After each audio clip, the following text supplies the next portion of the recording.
Go check your box of aluminum foil. Does it have push-in tabs on the sides? They're there to keep the roll in place as you pull some foil out. Now flip a stapler upside down. See the metal plate on the bottom? You can turn it to get temporary staples, ones whose pins are bent outward and are easier to take out. Speaking of flipping stuff, do it with a salt jar. Nah, you should have closed the lid first. Now you've got salt all over the place. Okay, now you've done it. Look at the bottom of the jar. See the ribs on it? If you take another jar, say with pepper in it, and rub the bottoms of the two jars against each other, the salt will pour out evenly without you having to shake it vigorously. Same works with pepper, too. It wasn't their original purpose, but you can use soda can tabs to hang hangers on other hangers. By the way, the hole in the tab is there to put straws through and keep them in place. Post-it notes are supposed to be peeled off from the side like you're turning the page in a book. Most of us tear them from the bottom, and that just creates a crease and makes the whole note less sticky. The hole in your spaghetti spoon helps you measure the perfect portion. It's just enough for one person. Multiply that by however many people you're serving. Or maybe you just like to pig out on pasta. Hey, I'm not judgmental. Does the audio jack in your headphones have 1, 2, or 3 stripes? 1 band means your headphones just play sound. 2 means stereo sound, and 3 mean the headphones also have a microphone. To prevent water from boiling over, just lay a wooden spoon across the rim of the pot. It only works for a little while though. If the spoon's surface gets heated up to boiling point, the bubbles will just foam up and around it. That's why metal spoons won't do. They heat up too quickly. Silica gel packets can absorb up to 50% of the humidity in a confined space, so use them around the house. Tape one to the lid of a container of dry goods, be it dog treats, breadcrumbs, cookies, you name it. Throw one in each of your dresser drawers. Just make sure they don't get accidentally eaten. Most people use bobby pins upside down. The zigzag part goes closer to your scalp. The texture keeps the hair and pin in place much better. Bubble wrap was originally created as wallpaper that would be easy to clean, but the decor idea didn't take off, so they found a new use for it. Now they help cushion items during shipping, and they pop so nicely, of course. Hey, just ask my dog. All crackers and some cookies have holes to make sure the final product has the right texture. These teeny tiny holes allow steam to escape, so your crackers and cookies wouldn't snap. If it weren't for these holes, also known as dockers, steam would build up inside the treat, and the final result might have been scrumptious, but it would have been rather oddly shaped. The scalloped edges on Ritz crackers are there so you can roll the cracker over your cheese so that you get the perfect size piece to sit on top. It works for softish cheese only. Don't try to cut some Parmesan like this. Cheesily speaking, you probably grate your cheese with a cutting board or a plate underneath the box grater. Try a more convenient method. Flip the box grater and lie it on the side. This way you get the finest shreds of cheese and it's mess-free. PVA glue doesn't stick inside the bottle because it contains long molecules, such as polymers and water. Once you squeeze the glue out, the water trapped inside evaporates, leaving only sticky polymers. Super glue doesn't stick inside the bottle because of the special chemical that hardens when it hits water vapor. So the glue doesn't stick because the container keeps water out. The bread goes stale just because it loses moisture. When you add water to the flour, it changes texture, and the starch molecules get pretty disorganized. Hey, I can relate. That's why bread is soft and fluffy when it's freshly made. But the more it cools down, the more water it loses. Starch molecules get their original crystallized state back.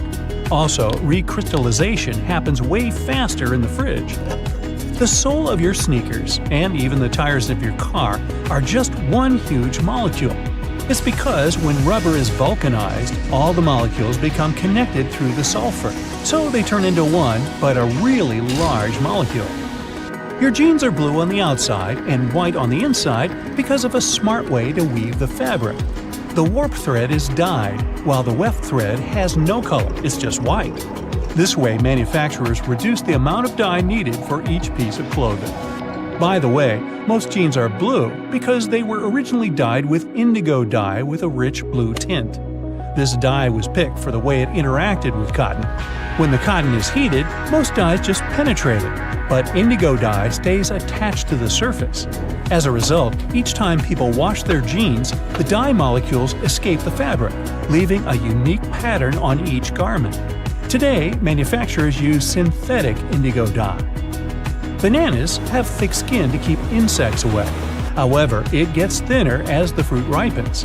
Once the banana is ripe, it starts getting water from its skin. Birds and animals can also tear the thin skin easily. Hey, smart move, Mother Nature. The public toilets tend to be U-shaped for hygienic reasons. This way, anyone who wants to use it is less likely to get in contact with ceramic, normally swarming with germs. The bottled water has an expiration date. However, the water itself doesn't go bad. The problem is about the bottle. The plastic starts releasing chemicals over time, so the water gets contaminated. You can't drink it anymore. Glass bottled water has an almost indefinite shelf life. Still, some criteria, as changes in room temperature, may lead to a slow increase of bacteria in water, so it might go bad too. If all else fails, try drinking it from the faucet. Who would have thought? Fresh water. In-flight food is way saltier and spicier than back on land. Airlines have to give an extra kick to all the dishes due to in-cabin conditions. The combination of dry air and changed pressure changes how we perceive taste. Also, the taste isn't only about taste buds. It's about 80% smell. But as odor receptors don't work the way they should because of dry cabin air, well, without some extra seasoning, the food would have been almost completely tasteless.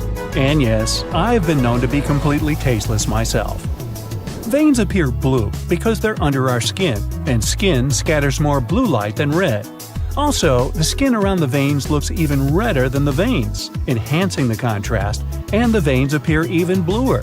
However, it's just an illusion. Our blood is always red. Trust me. Supermarket tomatoes look tremendous, but taste bland because, for the past 70 years, farmers have opted for fruits that ripen more evenly and look better and more pleasing to customers. Wild tomatoes are dark green and don't ripen evenly. Still, the tomatoes the farmers grow have a teeny tiny mutation in one gene. That's why they're evenly colored but can't produce chloroplast properly. It changes the whole photosynthesis process, leaving the evenly colored tomatoes with less sugar in their tissues. As a result, these tomatoes tend to taste like cardboard. The moral to the story appears to be, go get some ugly tomatoes, or tomatoes. The space below a cup of noodles is there to protect the noodles during transport. This technique is called a middle suspension. This way, they're protected better in their styrofoam cup, and it also helps those noodles soften more evenly and quickly. Now, chewing gum wasn't invented for keeping your breath fresh. It was supposed to be a replacement for rubber. But the rubber experiment failed, giving opportunity to a modern version of chewing gum. Sandwiches have all their filling in between two slices of bread to keep the hands clean. Well, at least it was so when the first sandwich was invented.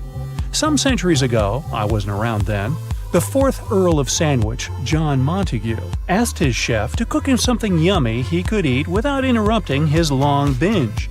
The chef, I think he was named Pastrami or something, wrapped meat and all the other ingredients in the bread to make the dish grease-proof. And finally, all the ingredients in margherita pizza stand for one of the colors in the Italian flag. Basil represents the green stripe, mozzarella represents the white one, and tomatoes, or tomatoes, represent the red stripe. And if you want it tastier, use ugly tomatoes. A label on your panties digging into your most sensitive spots is definitely not the best feeling. Sure, you can cut it off, but often that just leaves even sharper corners that can be more annoying. But what if you've been cutting those labels wrong this whole time? Check it out. On the left, the label is sewn into the seam, while on the right, it's just hanging on by a couple of threads. Just snip those threads, and voila! It's like the label was never even there. Plus, with this little hack, you can always pick panties in the store that are guaranteed to be comfy.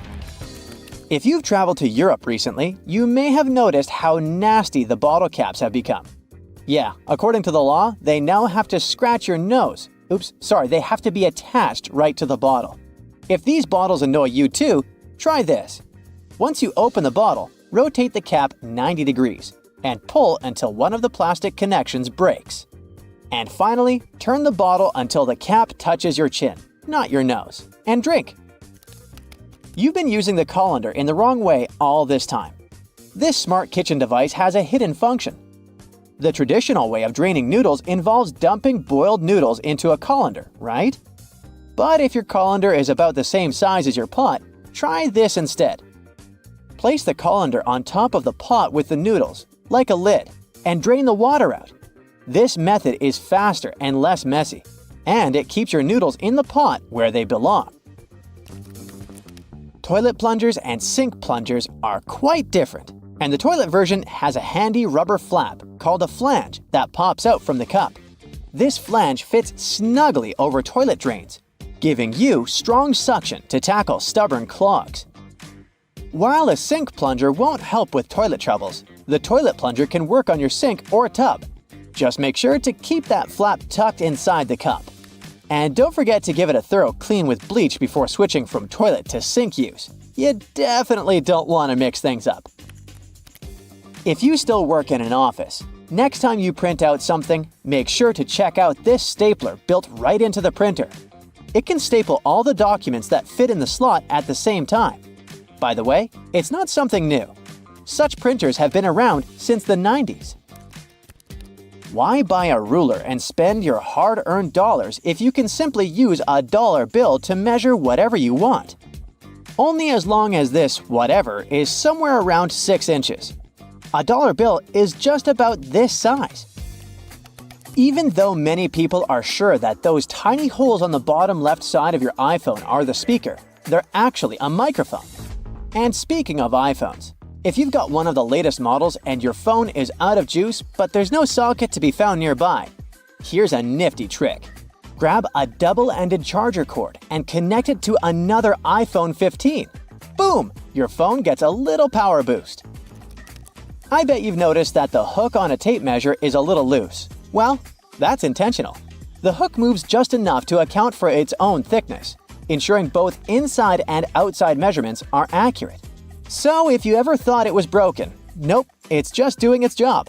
As for the hole at the end, it's replacing the tape on the edge of a nail to get measurements from odd spots. The pockets on new suits are sewn shut to keep the jacket's shape during transportation and display. Of course, you can unpick them to use the pockets, but you need to be careful with what you put there. Anything heavy can easily distort the suit's shape. The important thing, though, is to remember to cut the threads holding the back vents together for better movement and comfort. Oh, and remember to cut those tacky stitches that fasten your new coat's vent, that flap on the back. Now, that sink squeegee thing actually hides a big secret. It can store water. Many sink squeegees have tiny holes that allow water to stay inside. But why would we need that water? Oh, you can release it as you squeegee, which will help you rinse the sink as you clean it. Here's a travel tip that will help you understand U.S. highways. In the U.S., highways with even numbers run east-west, and those with odd numbers run north-south. If a highway number starts with an odd digit, it's a spur, which means it doesn't reconnect to the main highway. If it starts with an even digit, it's a loop around or through a city that eventually reconnects with the main highway. And finally, numbers divisible by 5 are major highways meant for cross-country travel. Your iPhone camera can also translate laundry symbols, identify plants, and even recognize some bird species. It's like having a mini encyclopedia in your pocket. Another trick, when using the markup feature while editing your photos, you might want to highlight a part of a picture. Put a circle around the needed area and keep your finger pressed down at the end of the stroke. Voila! Instead of a misshapen circle, you get a perfect one. It also works for squares, triangles, and stars.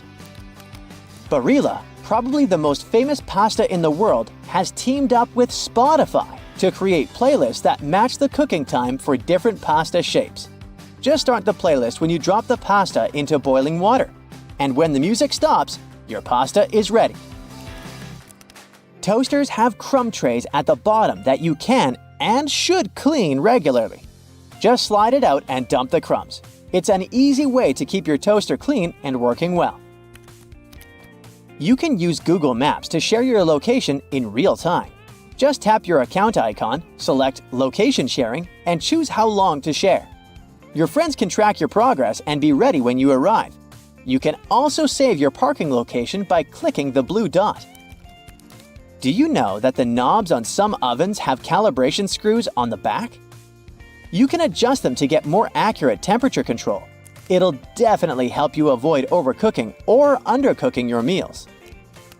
In non-prepaid gas stations in the US, try pressing Enter before swiping your debit or credit card.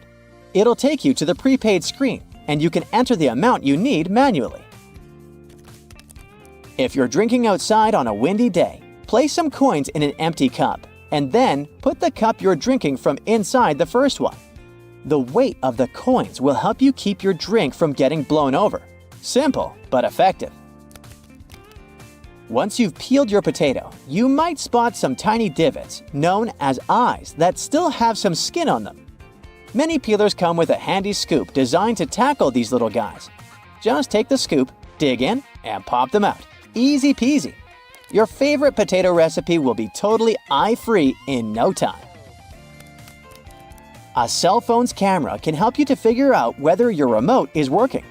The camera is sensitive to infrared, so you just need to turn it on and point the remote at the camera while pressing the remote's buttons. You'll see the LED flashing in response. If you spot nothing, something is definitely wrong with the remote. Bonus fact here: white vinegar isn't just for cooking, it's also the real laundry hero. If you add it to your laundry, it'll take out all the bad smells from your clothes. The amount to add can be anywhere from a splash to a cup during the wash. And don't worry about the vinegar smell. It washes away completely, leaving your clothes fresh. It's also great for removing hard water buildup. Fitness trackers and fancy smartwatches are fine for monitoring your heart rate and even the miles you cover on a run. They're not so good at measuring the number of calories you've burned, though. A 2017 study from the Stanford University School of Medicine showed that fitness trackers and smartwatches have error margins of less than 5% when it comes to measuring heart rates. That's pretty good, so you can be confident in whatever reading you're getting. The problem is with the devices measuring energy expenditure accurately or calendars burned. Even the best was off by an average of 27%. The worst was off by a crazy 93%. That means they're very unreliable and shouldn't be trusted. Fitness trackers don't work well for measuring calories because we all have different heights, weights, diets, and many other things. That means we all burn calories at completely different rates. The trackers are often programmed with a preset average height and weight. So, if you're going to use one, take it with a grain of salt, unless you're trying to reduce your sodium intake. Sunscreens have only one job to do, and that's protecting us from the harmful ultraviolet rays. In 2017, though, a study found that many popular brands failed to protect at all, with only 1 in 4 working. Most sunscreens didn't protect users from ultraviolet A and B rays at all. Some manufacturers also claimed that these products had an SPF of over 50, which sounds very high quality, but the actual SPF was much lower than that. The misleading labeling means we aren't as protected as we think when we're at the beach. So when you're out shopping for sunscreen, make sure you look at the ingredients and apply more than you think you should.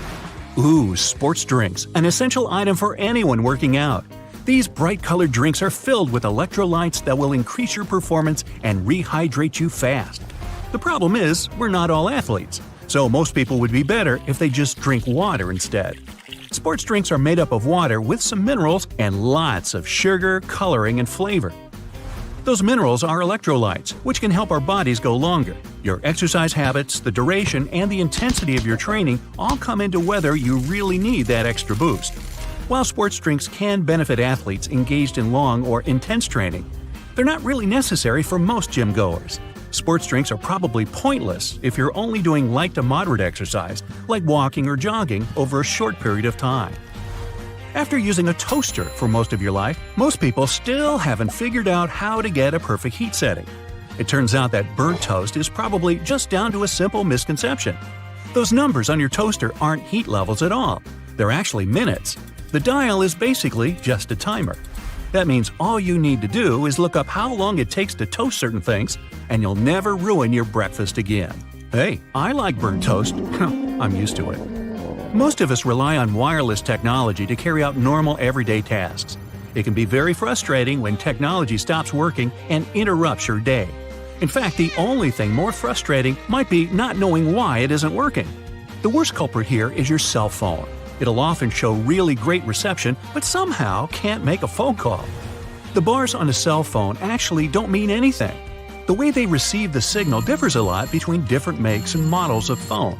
There's even a big difference between what the bars mean from one phone to another. Meanwhile, watching a progress bar showing the percentage of time left to complete a download on our phones or PC can be tedious. Sometimes they just seem to be stuck doing nothing. Bad news, they don't really work. At least not in the way we think. The system updates the progress bar when certain milestones are reached. A progress bar at 50% doesn't mean half the file has been downloaded. Almost all the files could have been downloaded. The point of them is to give you something visual to look at. Progress bars aren't accurate because downloads and transfers have too many variables beyond the system's control.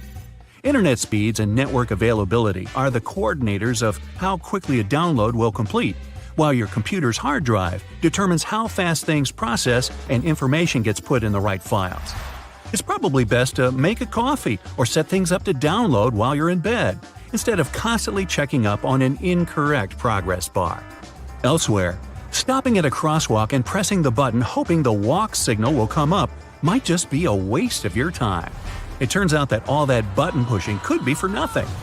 Some crosswalk buttons need to be pressed, but others don't do anything at all.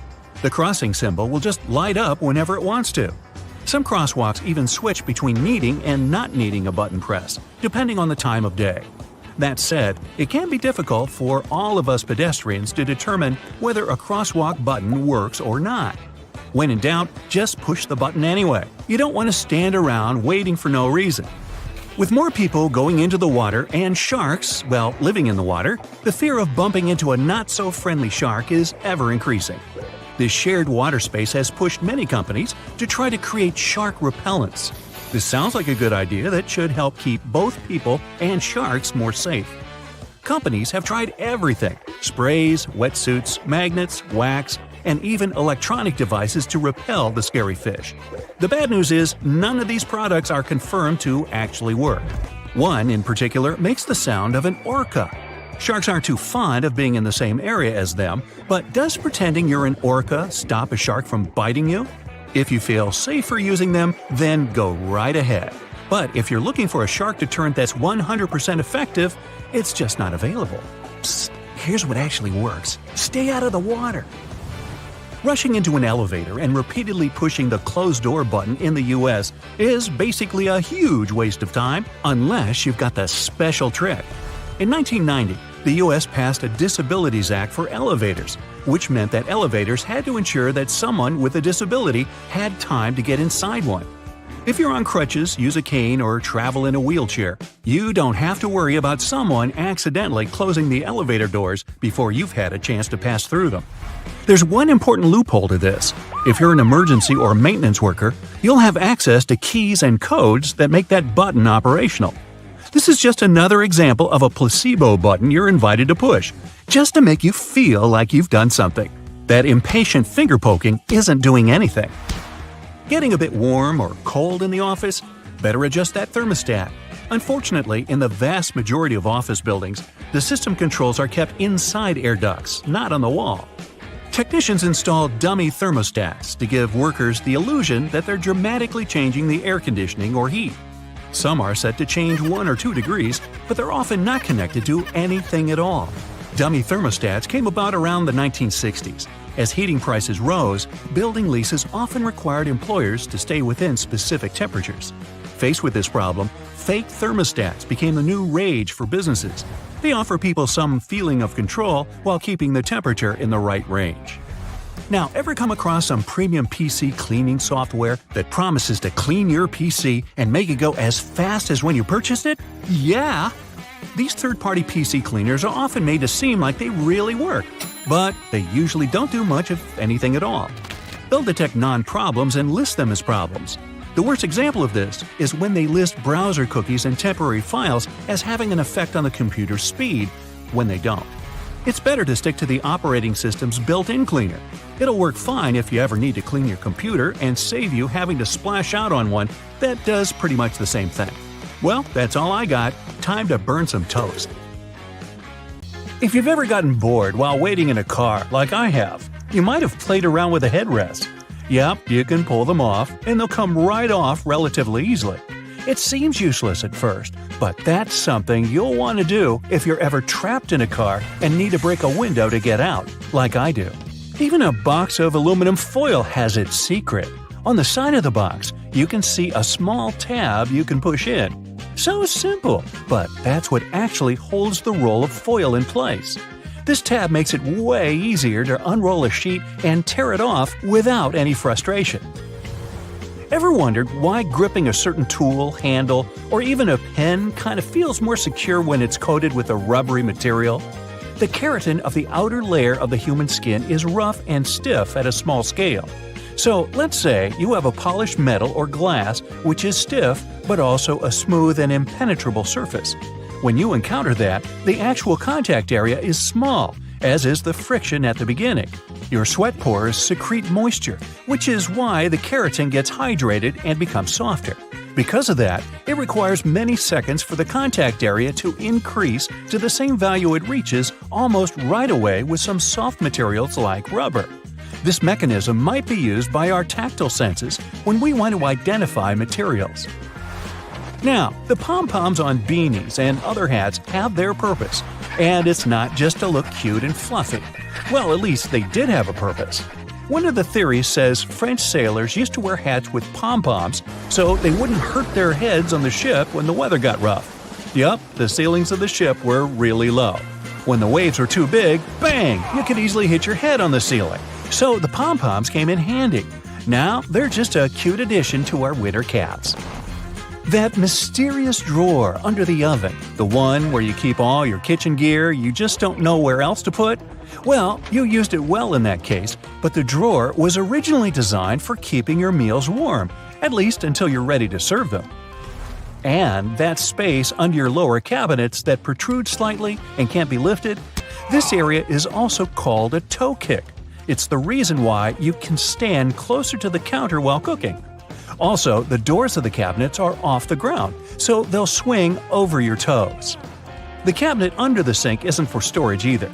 Maybe that's where you keep your cleaning products, but its real purpose is to give you access if your sinks leak and you need to do some plumbing work. That weird little hole at the top of a lollipop stick you can see after finishing a candy is not a whistle. It has something to do with the manufacturing process. When pouring hot molten caramel into a mold, some of it will seep into this mysterious hole and harden. This way, the candy will stay on the stick and won't fall off. Keyboard letters aren't just randomly arranged the way they are. The first keyboard ever made belonged to the typewriter. Typists eventually got so good at their job, they started typing too quickly. So the key arms would get cross-wired at some point and stuck. That's why manufacturers had to make the order of keys more random to intentionally slow down typists so they could keep the machine running. Do you like to let those brushes on the side of the escalators in malls polish your shoes? Believe it or not, that's not their main gig. The bristles are there for safety. People used to get their bags and clothes stuck in those escalators when they would stand too close to the sides.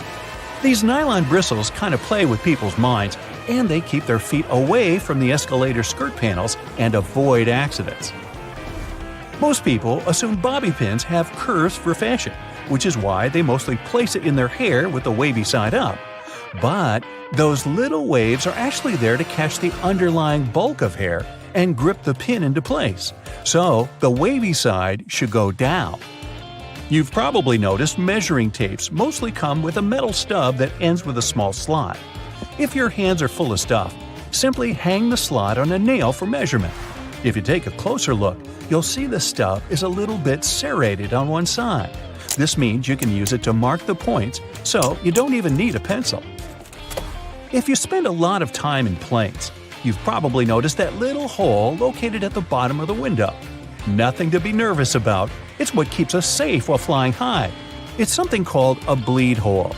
You can see right there in the middle of the pane of the 3 window panes that actually protect passengers from the outside pressure. This hole may be tiny, but it takes all that pressure off the outer one.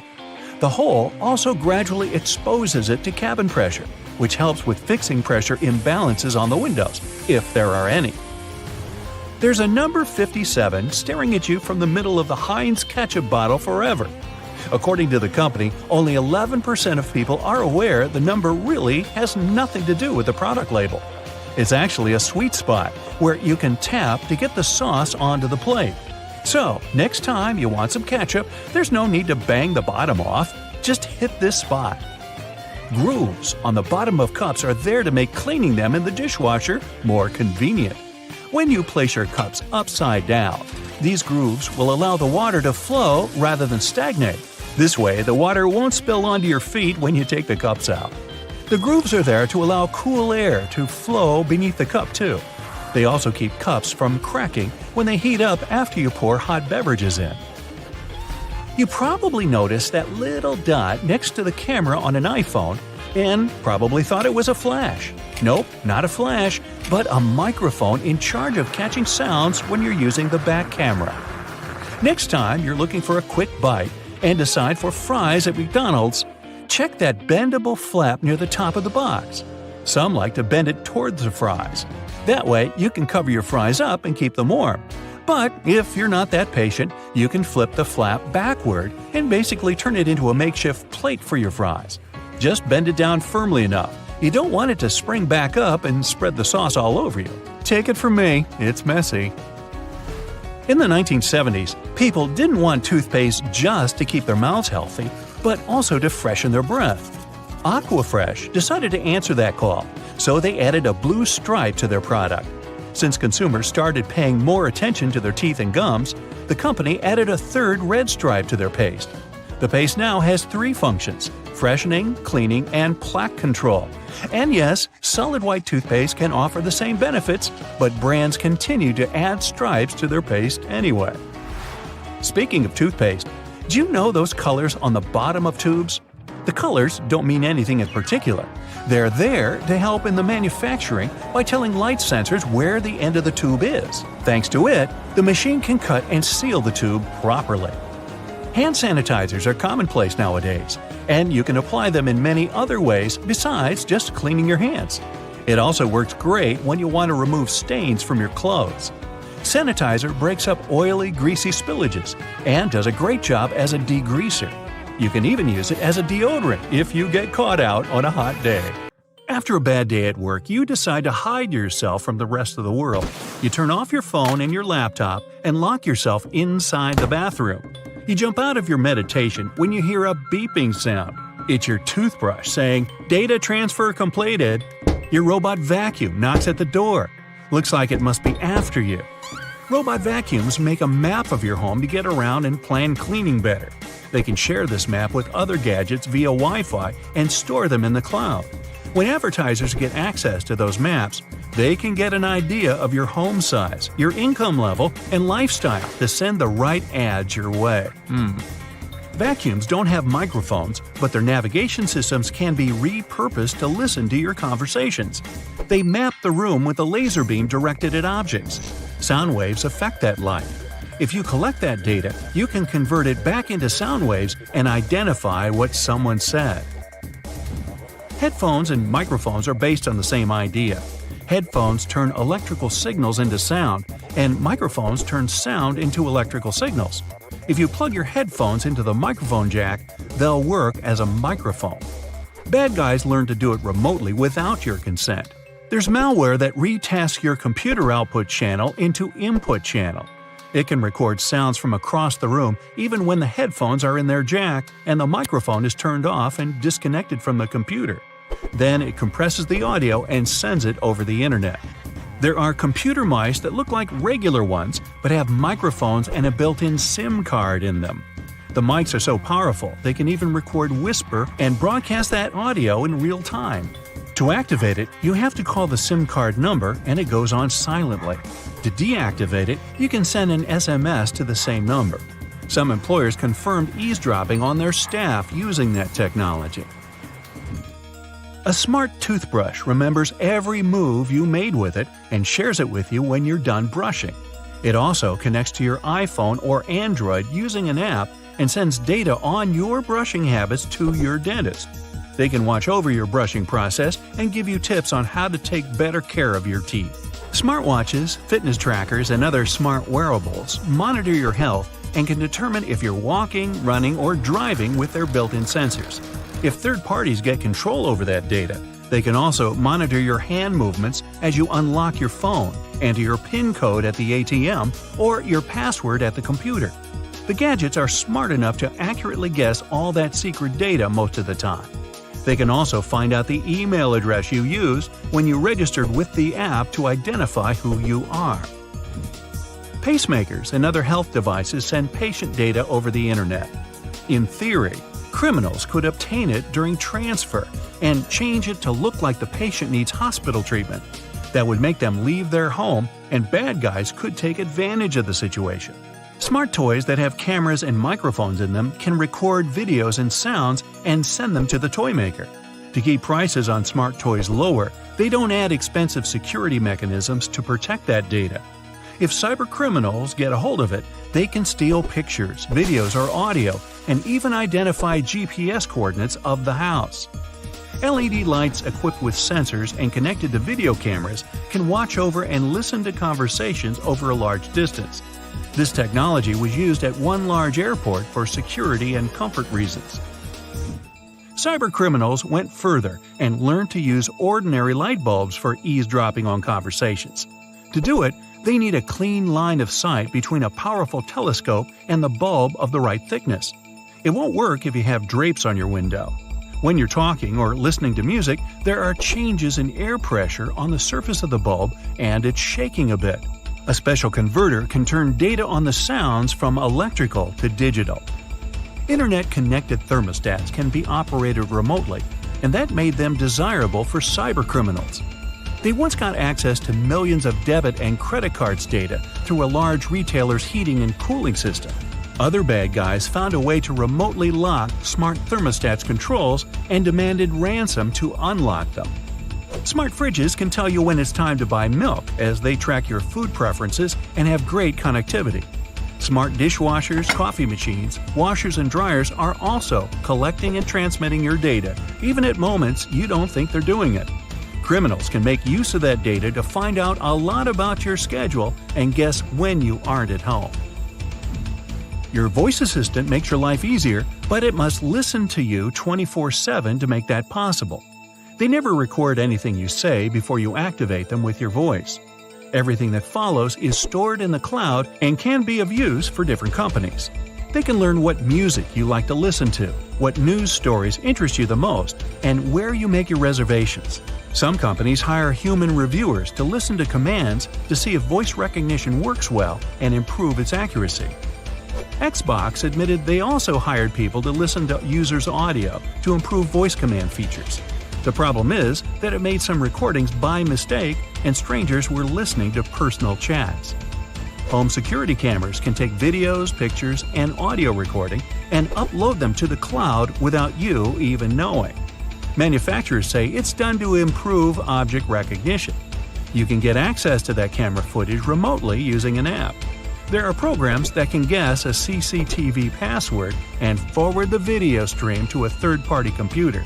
They can also get control over the camera and disable any signs of monitoring, like red light, so it seems inactive.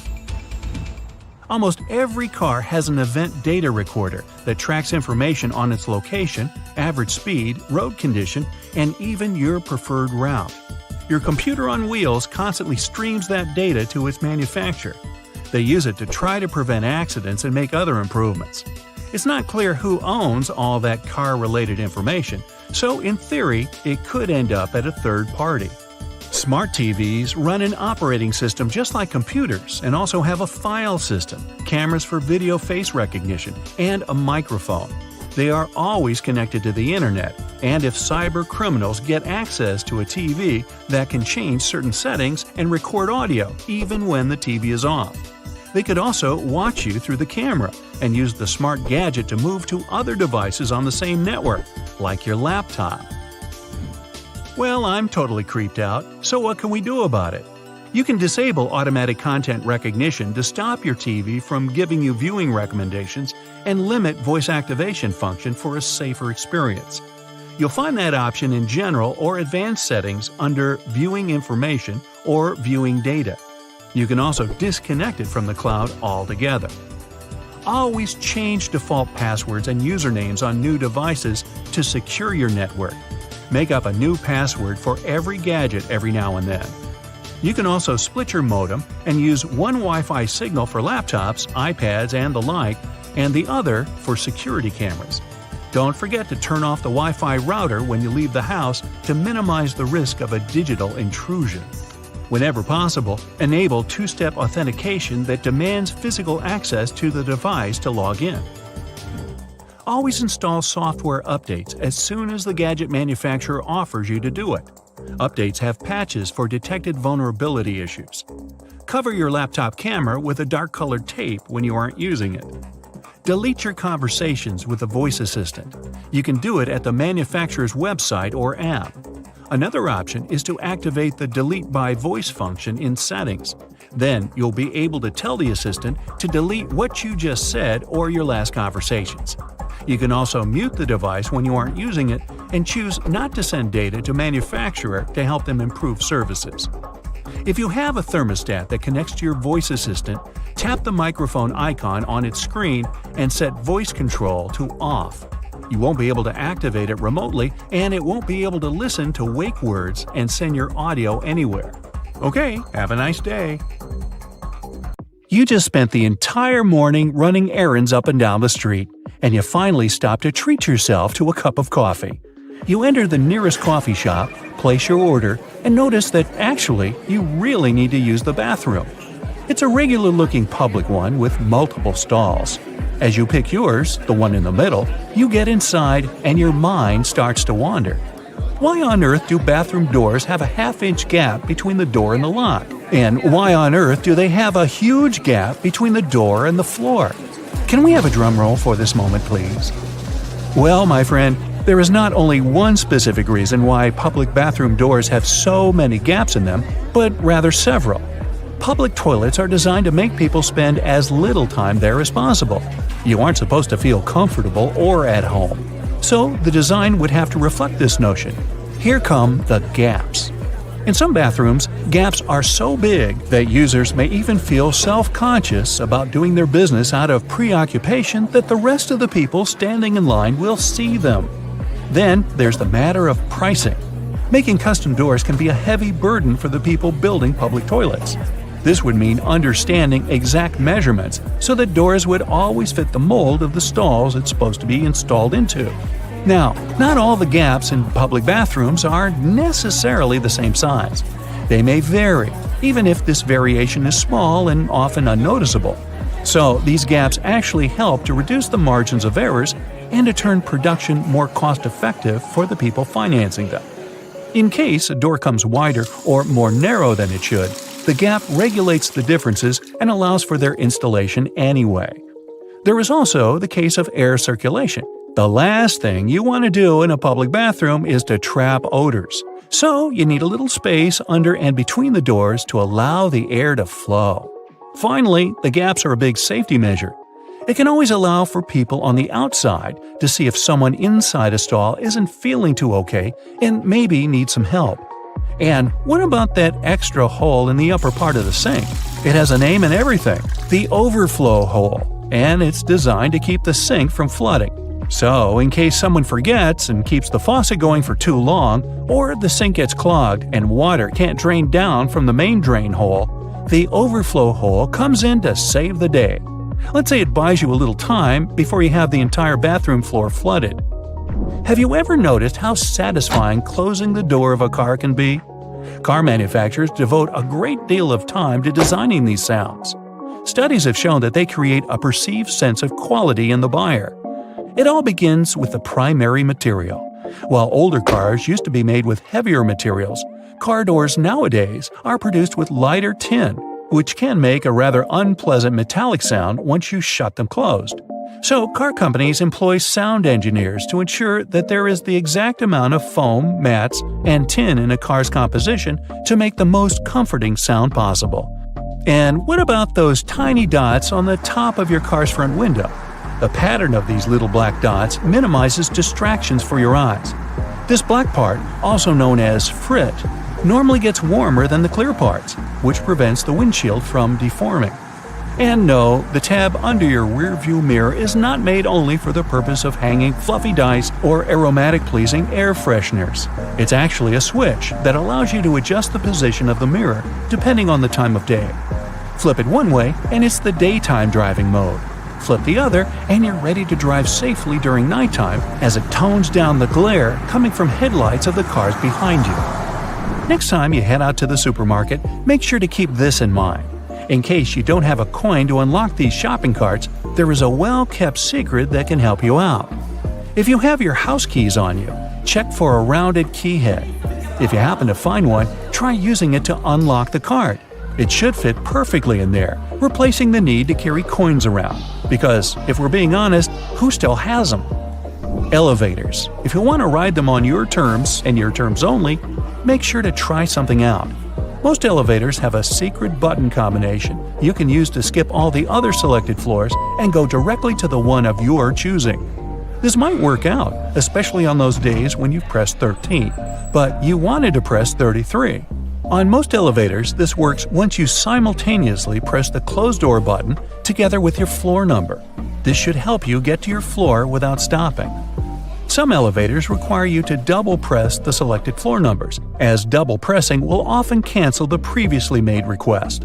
While other elevators require you to hold the open door button and then double press the buttons of the floors you'd like to cancel. Now, to stay out of trouble, it's best not to cancel the floors of the other people in the elevator. They won't take it kindly. Also keep in mind that there are elevators that might not have this function. Now, for honey lovers out there, go ahead and raise your hand.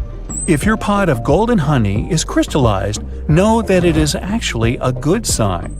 Crystallized honey means that it hasn't been pasteurized, which means better product quality. With a decrease in temperature, the natural ingredient of honey, also known as glucose, will make it crystallize. Now, try making the best of it. To add some texture to your oatmeal or toast, add a layer of crystallized honey and enjoy nature's sugar. And if you don't like crystallized honey, plop it in the microwave for a minute or two. Ah, winter and fall. You know what this means, right? Sweater weather. But there's nothing more annoying than wearing your beautiful wool sweater and itching yourself all the way through it. Actually, I can be more annoying than that, but let's talk about itchy sweaters. To keep this from happening again, here's the secret. Turn your sweater inside out and soak it in cold water. Add 2 or 3 tablespoons of vinegar and let it sit for a while. Then, drain the water. Now, while the sweater is still wet, massage a generous amount of hair conditioner into the fibers of the wool. After letting it soak in the hair conditioner for about 30 minutes, gently press the excess water out of the wool and leave it to dry flat on a towel. There you go! No more itchy sweater. Any fast food restaurant you go to will hand out small paper cups for customers to fill with their ketchup, mustard, or barbecue sauce. But if you're eating some chicken nuggets or trying to dip your burger into the cup, there's always that bit of sauce that seems impossible to reach. Next time, try unfolding the cup. It'll turn into a small paper plate, and this way you'll get all the ketchup you poured in the first place. Padlocks used in outdoor environments should be cleaned and lubricated every 3 months. Regular lubrication will help prevent padlocks from freezing in cold weather conditions. Look for the tiny hole on the bottom of the lock. Then pour oil into it, and there you go. It opens again. One thing we often neglect is a point in an ointment cap. These pointy surfaces were designed to help us break the tinfoil protection of the ointment tube. You just turn the cap over and break the ointment seal with its own cap, and there you go. After a long day of work, all you really need to do is a bubble bath. You turn on the hot water and let it run for a few minutes. You might even light a candle and pour some essential oils into the water. Then, in comes the liquid soap. You stir the water until the entire surface of the tub water is crammed with bubbles, and make your way in. The bubbles in a bubble bath have a fundamental primary function. Their job is to preserve the water's temperature, just so you can have warm water for longer. Do you have sweaty feet? Weird question, I know. But if you're one of these people, here's some good news. All is not lost. Try putting a dry tea bag inside your shoes and storing it in a dry place for a while. The tea bags will absorb the humidity and the smell off the soles of your shoes. So here I am thinking, shouldn't we have learned these things in school? Well, either way, if you learned something new today, make sure to tell us about it in the comments below.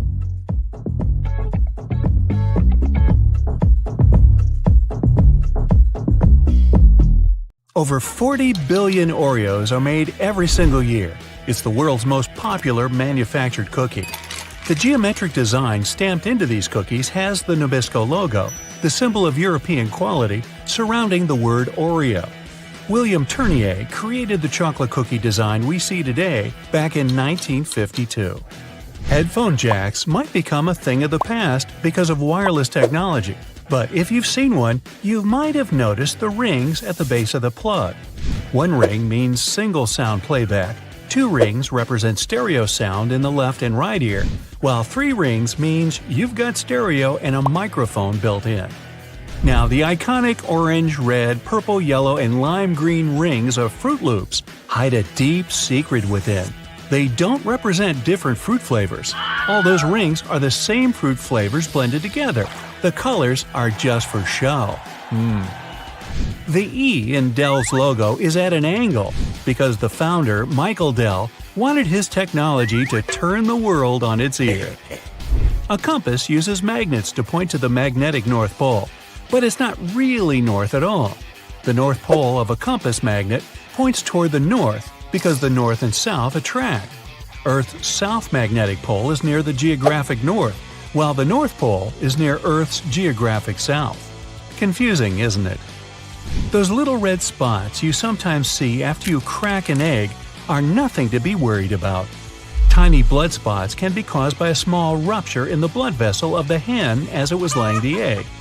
Eggs with these blood spots are safe to eat, but that spot can be removed if you want. It won't affect the taste of the egg. That's comforting. Ketchup is a word taken from many cultures, like Chinese, Malay, and Indonesian. It originally meant a pickled fish sauce. Catsup is also an acceptable spelling used. However, ketchup is the most popular way it's spelled these days. Airbnb's logo isn't a bent paperclip, as it may seem to be. Bello, as it's called, for belonging, means more than that. There's a person's head, the location symbol, and a heart for love. All joined together, they make Airbnb's iconic A and symbol of togetherness. E120 or Natural Red 4 food coloring, aka carmine, is made from tiny beetles. It's been used to color anything from cakes to candy to even drinks. That shine on candy also comes from bugs. This time it's the Indian female lac bug. The beetle leaves behind a substance that is scraped from the trees to be formed into dry shellac that gives that glossy look.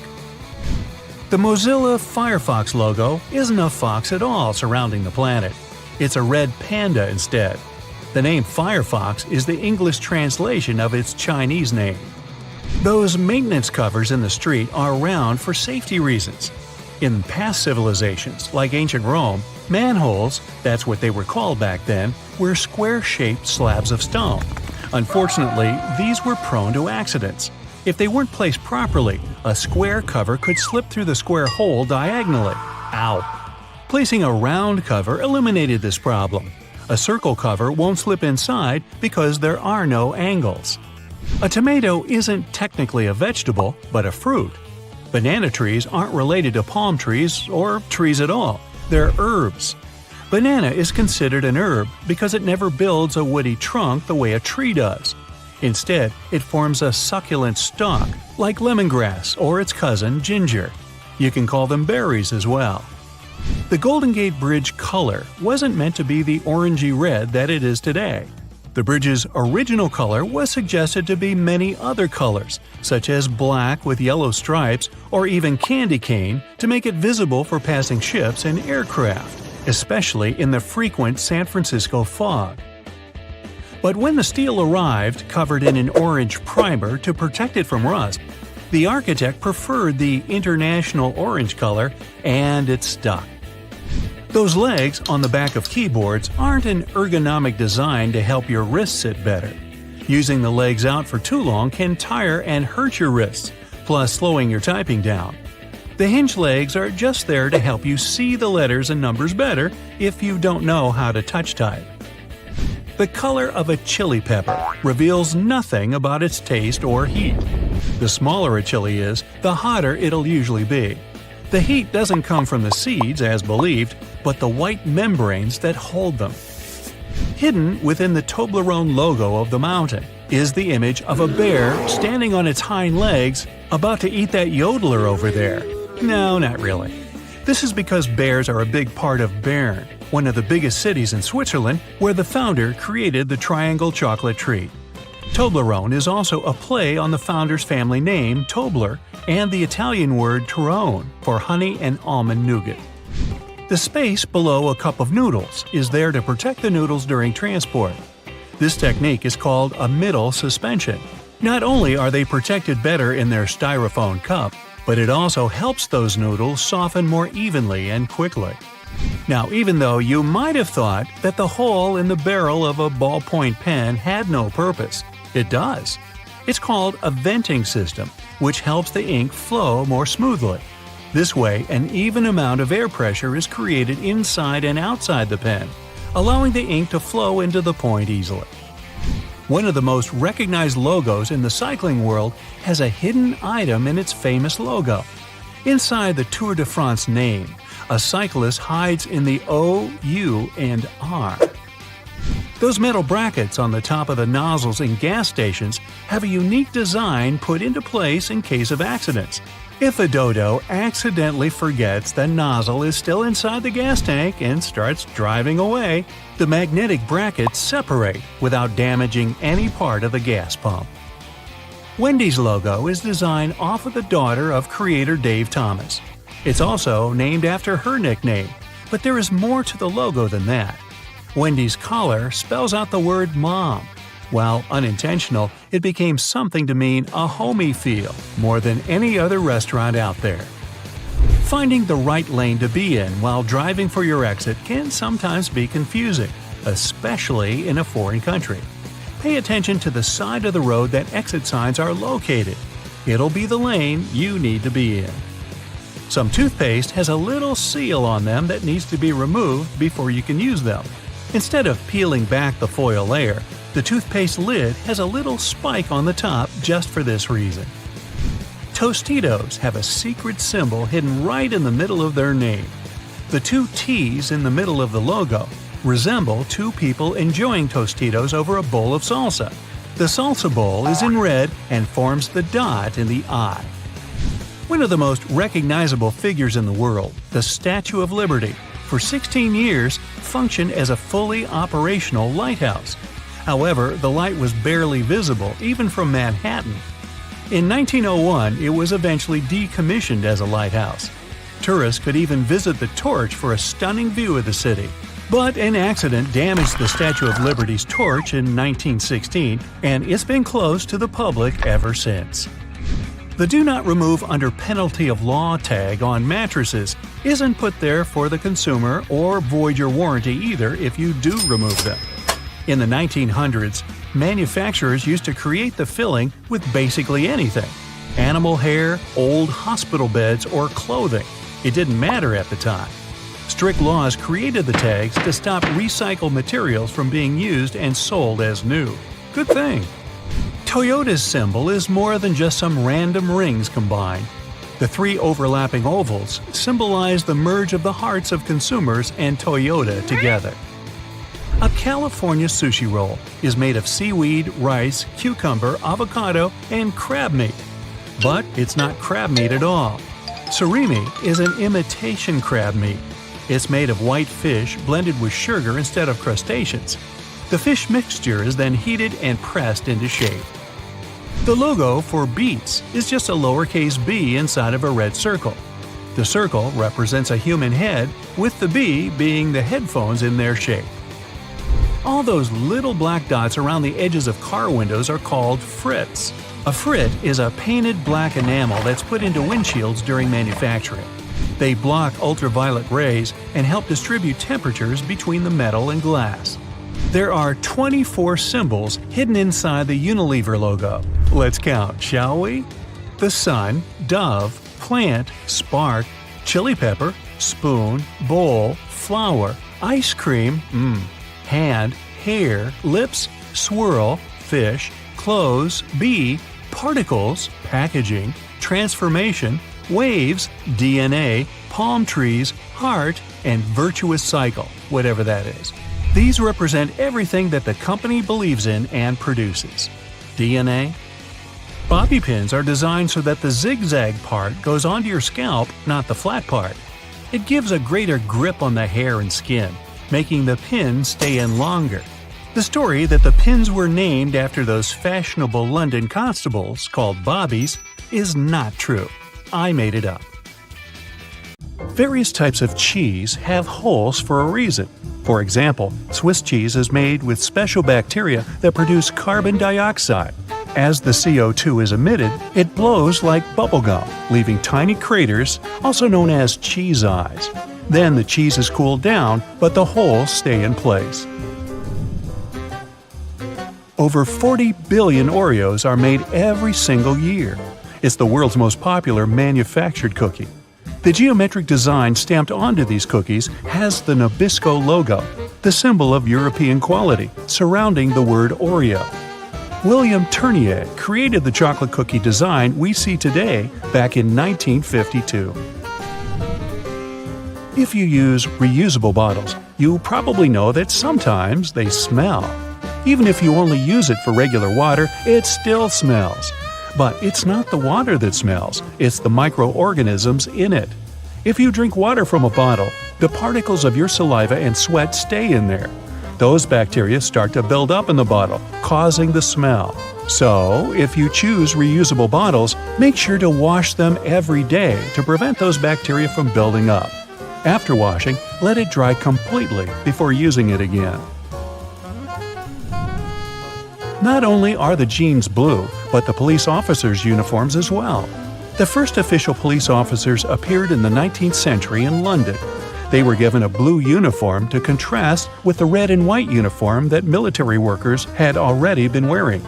2 decades afterward, the police force was adopted in the USA, and they followed the patterns. The uniform is still blue nowadays because it proved to be a good color. It's not that visible in dark hours, and police officers can observe things and people staying unnoticed. Also, stains aren't that visible on dark material. And, well, everyone knows that police officers wear blue and they're recognized it. So, why change that? Baby carrots are tiny, and unlike regular carrots, wet, not unlike baby humans. Baby carrots aren't some special sort of carrot. They're actually made of regular carrots by cutting off the skin and outer layers and then polishing them to look that pretty. The problem is they can't retain moisture. A regular carrot retains some water inside because of the layers that lock it in.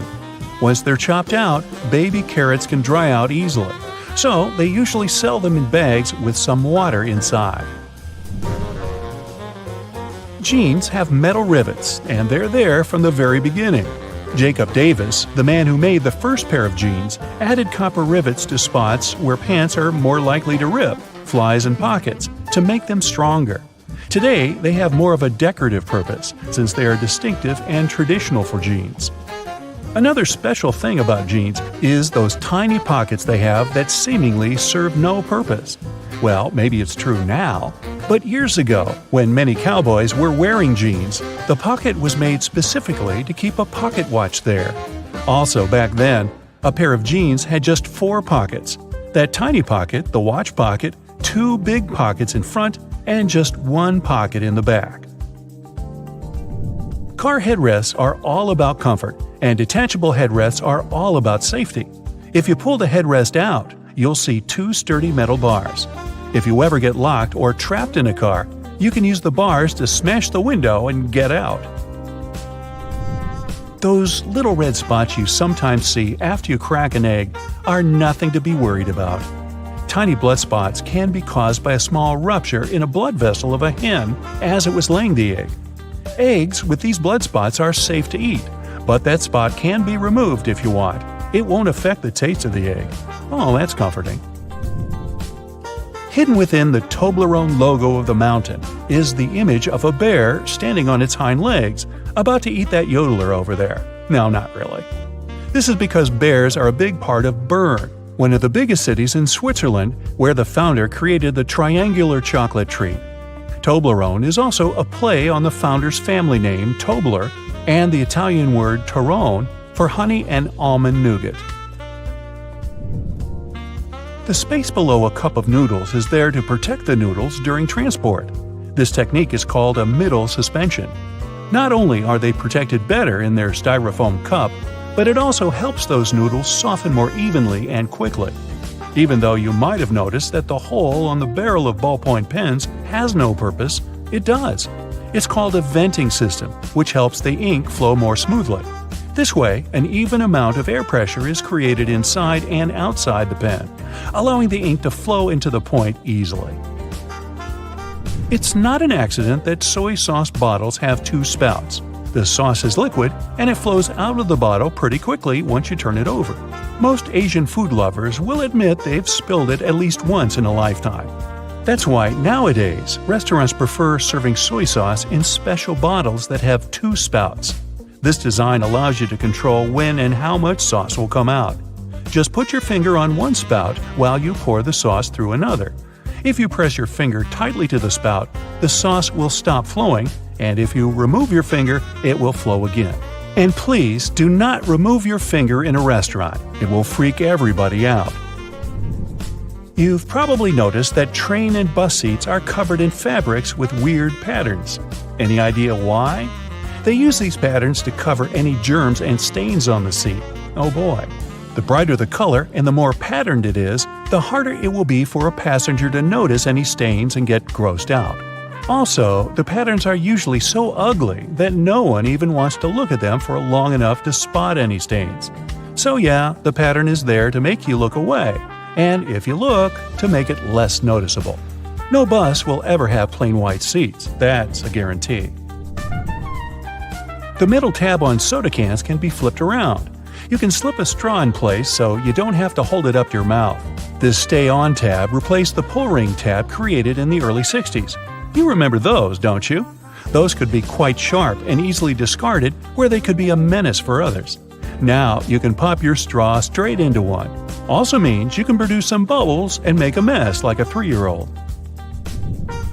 Sometimes, when you purchase an article of clothing, you receive a plastic baggie with an extra button and a swatch of fabric. While the fabric is clearly used to patch holes, it can also be used to test the effects of various cleaners on certain surfaces. It's handy, too, to test wash cycles before using them to wash the whole garment. Escalators have those fluffy black brushes for a similar reason that some have yellow lines on their steps, to try and deter people from getting too close to dangerous places. People don't always take notice, and sometimes clothing can drape close to the point where the step meets the edge or skirt. The brush is a little barrier to help prevent this from happening. They can also catch bits of fluff and prevent other small things from falling down into the gaps. Those takeaway containers most associated with Chinese restaurants are designed to not only carry your food home, but to store it in the fridge. They double as a plate, as you can eat straight out of them and don't have to worry about dirty dishes. Yay! They were actually patented way back in 1894 to transport freshly shucked oysters and were known as oyster pails. They were later adapted to use as leak-proof containers for food. Ever wondered why coins have those little ridges along the edge? It's a leftover from earlier times when they were worth more. Counterfeiters could easily file the edges off to sell as gold or silver coins to make some profit. The ridges were created so it was much easier to tell which of the coins had been altered. It's not needed today, but the coins still have that altered style. All crackers and some cookies have holes to make sure the final product has the right texture. These teeny tiny holes allow steam to escape, so your crackers and cookies won't snap. If it weren't for these holes, also known as dockers, steam would build up inside the treat, and the final result might have been scrumptious, but it would have been rather oddly shaped. Dogs like to walk in circles before snoozing because they inherited this behavior pattern from their ancestors. There were no special doggy beds back then, so most pooches would have to push down tall grass to make a sort of snoozing spot. Plus, as a bonus, those movements scared off all the critters lurking in the vegetation. Donuts are ring-shaped for a similar reason. If they hadn't had holes right in the center, the dough there would have always been undercooked. By the way, they're often associated with the police because back in the 1950s, donut shops were among the only places open late. They were a perfect place for police officers to grab something to eat and even deal with some paperwork during the night shift. Your jeans are blue on the outside and white on the inside because of a smart way to weave the fabric. The warp thread is dyed, while the weft thread has no color. It's just white. This way, manufacturers reduce the amount of dye needed for each piece of clothing. And they're still dyeing to make the jeans. Okay, so right after being processed, plastic water bottles aren't the size you buy at the store. Even a gallon water bottle starts its life as a small tube. Later, it gets heated, inflated, and shaped into the bottle you know. Boy, I can relate to the heated and inflated part. Now, not all potato chips are actually fried potato slices. Some companies use a mix of potato flakes, cornstarch, and water to produce chips. This mix is then pressed into a dough, and chips are cut out from it with the help of shape molds. Then the chips are fried, which takes about 11 seconds. After that, all excess oil gets drained and the chips are seasoned and packed. There's a legend that only 2 people in the world know the original recipe that gives Coca-Cola its signature taste. These people aren't allowed to travel together so that the recipe never gets lost. Even though it's just a popular legend, not many people are aware of all the ingredients of the world-famous drink. One of them used to be the cola nut. Hey, I used to be a cola nut. You can find these nuts inside the fruit of the cola tree. Each fruit is about the size of a chestnut and has between 2 and 5 cola nuts inside. The cola fruit and nuts are packed with caffeine. Nowadays, Coca-Cola is said to no longer contain the cola nut extract. It's rumored to have been replaced with artificial flavoring. But since the drink's recipe is such a closely guarded secret, no one knows for sure. Hey, maybe we can ask Pepsi. These days, it's quite simple to make a mirror. Producers take a regular sheet of glass as a base. Then they apply a reflective coating. This usually means spraying a thin layer of either silver or aluminum onto the back of the sheet of glass. This process is called silvering. Some kinds of car wax contain carnauba wax, also called Brazil wax. That's a vegetable wax people get from the fronds of the carnauba tree growing in Brazil. To get the wax, the leaves of this tree first get dried and then beaten. Ooh, ooh, ow, ow! This is how you can remove the powdery wax. Now, pencils. First, their leads are made by mixing clay and graphite powder. This mixture is then baked. After that, pencil bodies are made. If they're wooden, the material should be chosen carefully. It should be soft enough to sharpen, but tough enough not to break. When the pre-cut sections are delivered to the factory, they have grooves cut in them. These grooves will later accommodate the leads. Then special glue is added. This way the leads will stay in place. Next, every second section is sent to a special conveyor, and the leads are placed in the grooves. Then another section is glued to the one filled with leads. We get a large multi-pencil sandwich. Sandwich, I'm getting hungry. The 2 parts of this sandwich get compressed and cut lengthwise. Then they're shaped and form separate pencils. Lava lamps were invented in the middle of the 20th century. The magic happening inside is due to the right amount and type of ingredients. 2 of them are oil and paraffin wax. The oil helps the wax heat up, and once it's heated, it starts rising up slowly. Once the blob reaches the surface, it cools down and sinks back to the bottom. Now, nutmeg is a strongly flavored spice used in many cuisines all over the globe. Despite its name, nutmeg isn't a nut. It's technically a seed native to the Spice Islands and East Indies tropical islands. Nutmeg grows on trees, and the seed itself is sealed in a shell. Once it's ripe, the outer shell cracks open. Chocolate comes from the cacao tree, which is native to the Amazon. These trees also grow in Central and South America and some other tropical climates in Africa and Asia. The seeds of the cacao tree are very bitter. They have to be fermented to develop the flavor you're used to. After this process, the beans get dried, cleaned, and roasted.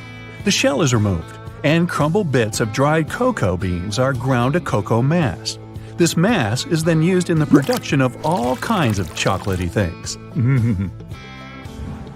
In the past, people used to chew different types of aromatic substances, including beeswax, tree resin, or even aromatic twigs. But modern-day chewing gum is made of a natural latex-like ingredient called chicle. It gets extracted from trees.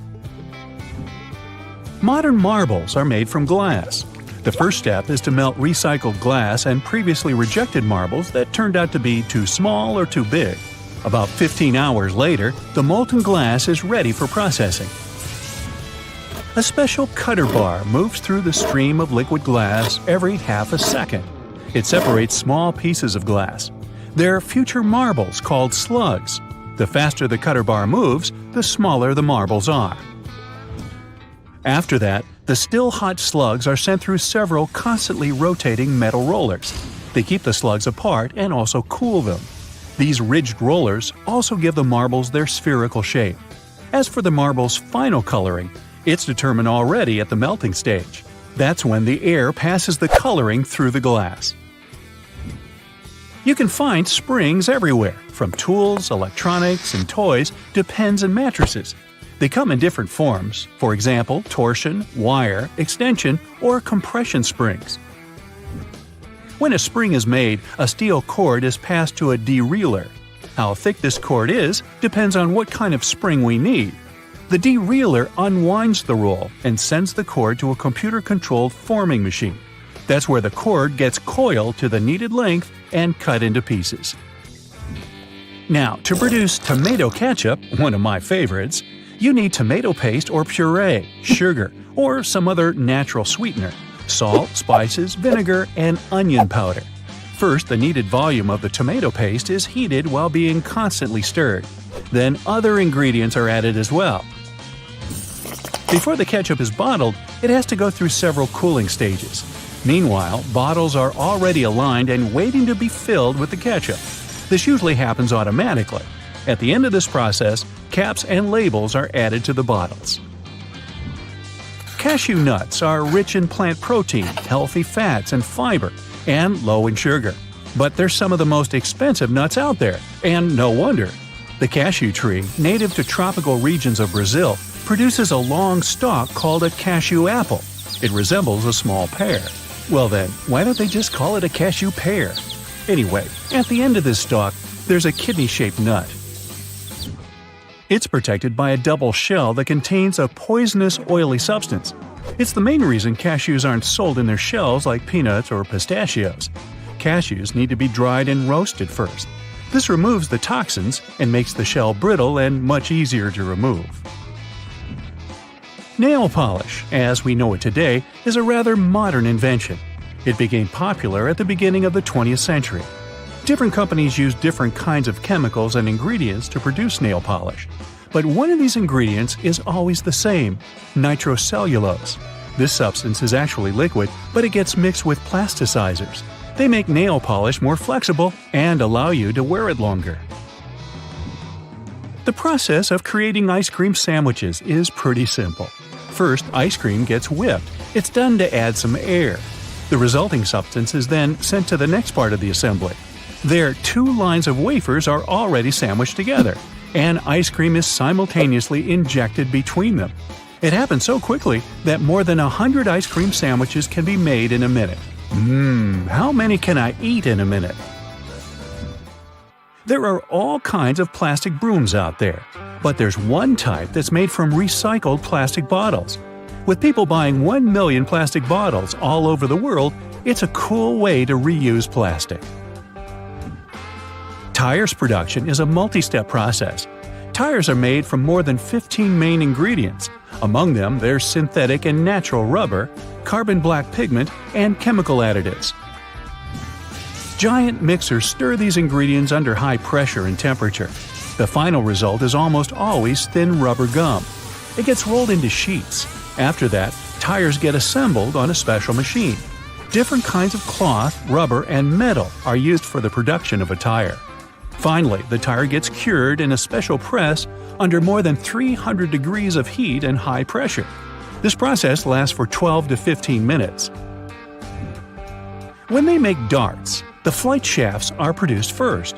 10-foot-long aluminum rods are put into a special machine. It has a few cutting tools that work from several angles at the same time. The rod turns into shafts. There are threads cut into each flight shaft so that it can be later attached to the dart barrel. That's the part you hold and fling. On the other end, a cross saw makes slots for the arrow flights. At the same time, brass rods turn into the barrels on another machine. Grooves are cut into the barrel surface. This makes them easier to hold. And finally, they produce a dart point. It's done with the help of a hydraulic press. It forces pointed steel into the hollow part of the barrel. And dart's all there is about how they make darts. So get this, an extra hole at the upper part of the sink has multiple hidden functions. First, in case someone forgets to close the tap, the water won't overflow and the bathroom won't get flooded. Second, thanks to that hole, the water drains faster and it gives an escape for the air, helping the water flow down. Those two holes on a side of any Converse shoe are not only to let the stinky air out. Sure, breathability is important for any athlete. The second reason is that athletes lace through those holes to get a better grip. Donuts have a hole in the middle and it doesn't stand for O in donut. It's not designed for an easier grip either, though it can be quite convenient. It's actually made this way for mass baking so that they can cook all the way through evenly. Baby carrots are tiny and, unlike regular carrots, wet. Baby carrots aren't some special sort of carrots. They're actually made of regular carrots by cutting off the skin and outer layers and then polishing them to look that pretty. The problem is that they can't retain moisture. A regular carrot retains some water inside because of the layers that locks it in. Once they're chopped out, baby carrots can dry out easily, so they usually sell them in bags with some water inside. Toy stores are filled with Beanie Baby plush toys, and a detail that is even more iconic than their huge eyes is their tags saying TY. That's a small manufacturing company not so many people have heard of. Beanie Babies appeared in 1993 and they went insanely popular. TY is the name of the company, but it's not an abbreviation. It's the actual name of the company's founder, H. Ty Warner. Most metallic zippers have a hidden lock inside them to save you from awkward situations, such as an undone fly. Oh boy. Don't leave the zipper handle in an upward position. When you pull it downwards, it automatically locks. It's all thanks to those tiny grooves hidden underneath the handle. Almost any public toilet has a large gap between the floor and the door. The reason for such a zero privacy thing is to actually minimize the level of privacy and comfort, so that people wouldn't stay there long and there'd be no lines. It's also easier to clean, and safer if some emergency occurs. Headrests in a car are about comfort, and detachable headrests are about safety. If you pull the headrest out of a seat, you'll see two bars, which are quite sturdy. If you ever get locked or trapped in a car, you can get out of there smashing the window with these bars. Many cups and mugs have little grooves on the bottom on purpose. They're designed for dishwashing machines. The grooves let the water flow and not spill over your feet when you take the cup out. Also, those grooves let the air flow, so the cup doesn't crack even if the tea is scalding. Almost all measuring tapes have a metal tip with a small slot on the end. You can use this slot to hang the tape on a nail or a screw to make measurements without anyone's help. Sometimes this tip has a row of sharp points along the edge on one side. That comes in handy when you want to leave a mark without using a pencil. Doorknobs are usually made of brass, bronze, and some other copper alloys for a reason. They have an antibacterial effect, so they stop microbes from spreading. They get rid of a range of harmful germs pretty fast, within a couple of hours. But don't forget to wash your hands anyway. Grocery carts have loops for a reason. You don't want to put your jacket in a cart next to potatoes and onions. Hang it on a loop. This little hook-like thing is there to help you better organize the space in your cart. The carts also have a super handy grid. Whenever the cart's full, you just need to lift the grid and attach the shopping basket for extra purchases, placing it in between the horizontal bar above the wheels and the hooks the grid has. A point in an ointment cap is there for a reason too. Most tubes are usually sealed with foil, and it's better to avoid opening it with fingers unless you're ready to say goodbye to your nails. A point easily opens even the most safely sealed tube. Silica gel can often be found in different things you buy like bags, shoes, and many others. Don't throw it away. It's meant to absorb excess moisture, so anytime your shoes are a bit wet, just throw in a packet with silica gel. People used to co-live with rats, and these guys like gnawing on everything they see in their way, including paper. Still, rats weren't able to chew more than the space left on the margins. That black grate on a microwave isn't just some fancy decoration. It's called a Faraday shield, and it prevents the rays from escaping the microwave. It also speeds up the heating, so you can enjoy yesterday's leftovers faster. It may also block phone signals, so if you're tired of numerous calls, just put the phone into a microwave. But don't turn it on. All Tic Tac containers are designed to dispense one Tic Tac every time you open it. The lid has the same shape as the candy. Turn the container upside down, gently shake it, and open it slowly. You'll notice only one candy stuck between those lid grooves.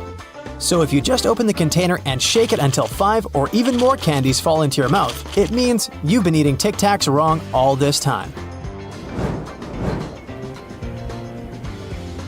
Those little holes in the airplane windows are designed to control the cabin pressure. They also protect the windows from fogging up as the temperatures drop and rise. By the way, the airplane window is round for a reason. This way, pressure is evenly distributed so it doesn't get deformed. Blue bristles on a toothbrush are actually an indicator that it's just about time to change the brush. As the bristles get in contact with water, the blue, or whatever other, pigment fades away, so the more you use it, the duller the color becomes. A triple handle on a jerry can is there to make it easier for two people to carry it and distribute the fuel evenly. Gas cans often have a second hole that actually needs to be uncapped too before you pour the gas. The air passage will prevent it from pouring out, so no more fuel waste. Jeans first appeared in 1873. They were invented by Jacob Davis and Levi Strauss. Davis was a tailor who was producing covers and tents, and Strauss was a businessman who, among other things, was selling cloth. The first jeans were made by Davis from denim, the fabric he bought from Levi Strauss & Co. Together, they patented the design. Blue was a standard color for denim that was dyed using an indigo dye. The blue color is a tradition that is still often followed today to replicate the original look of a pair of jeans. Jeans also have metal rivets, and they've been there from the very beginning. Jacob Davis, the man who made the first pair of jeans, added copper rivets to spots where pants were more likely to rip, flies, and pockets to make them stronger. Today, they have more of a decorative purpose since they're distinctive and traditional for jeans. Another special thing about jeans is those tiny pockets they have that seemingly serve no purpose. Well, maybe it's true now, but years ago, when many cowboys were wearing jeans, the pocket was made specifically to keep a pocket watch there. Also, back then, a pair of jeans had just 4 pockets. That tiny pocket, the watch pocket, 2 big pockets in front, and just 1 pocket on the back. Many zippers have the letters YKK engraved on them. It's an abbreviation that stands for the name of the company that can be translated as Yoshida Manufacturing Shareholding Company. This Japanese company is the largest zipper manufacturer in the world, so they put their initials on all the zippers they produce. That's around half of the zippers in the world. And that's why you see their zippers more often than any other zippers. Those little white golf balls have dimples all over them. It turns out they aren't there just randomly. At first, golfers were playing with a smooth ball. With time, the ball would get all punched and damaged, but also it would start to travel way further. The reason here is aerodynamics. Dimples allow the air to flow more smoothly around the ball, taking it further. So the idea was adopted and the balls got their dimples all around, allowing them to travel longer distances. You've probably noticed that train and bus seats are covered in fabrics with weird patterns. Have any idea why?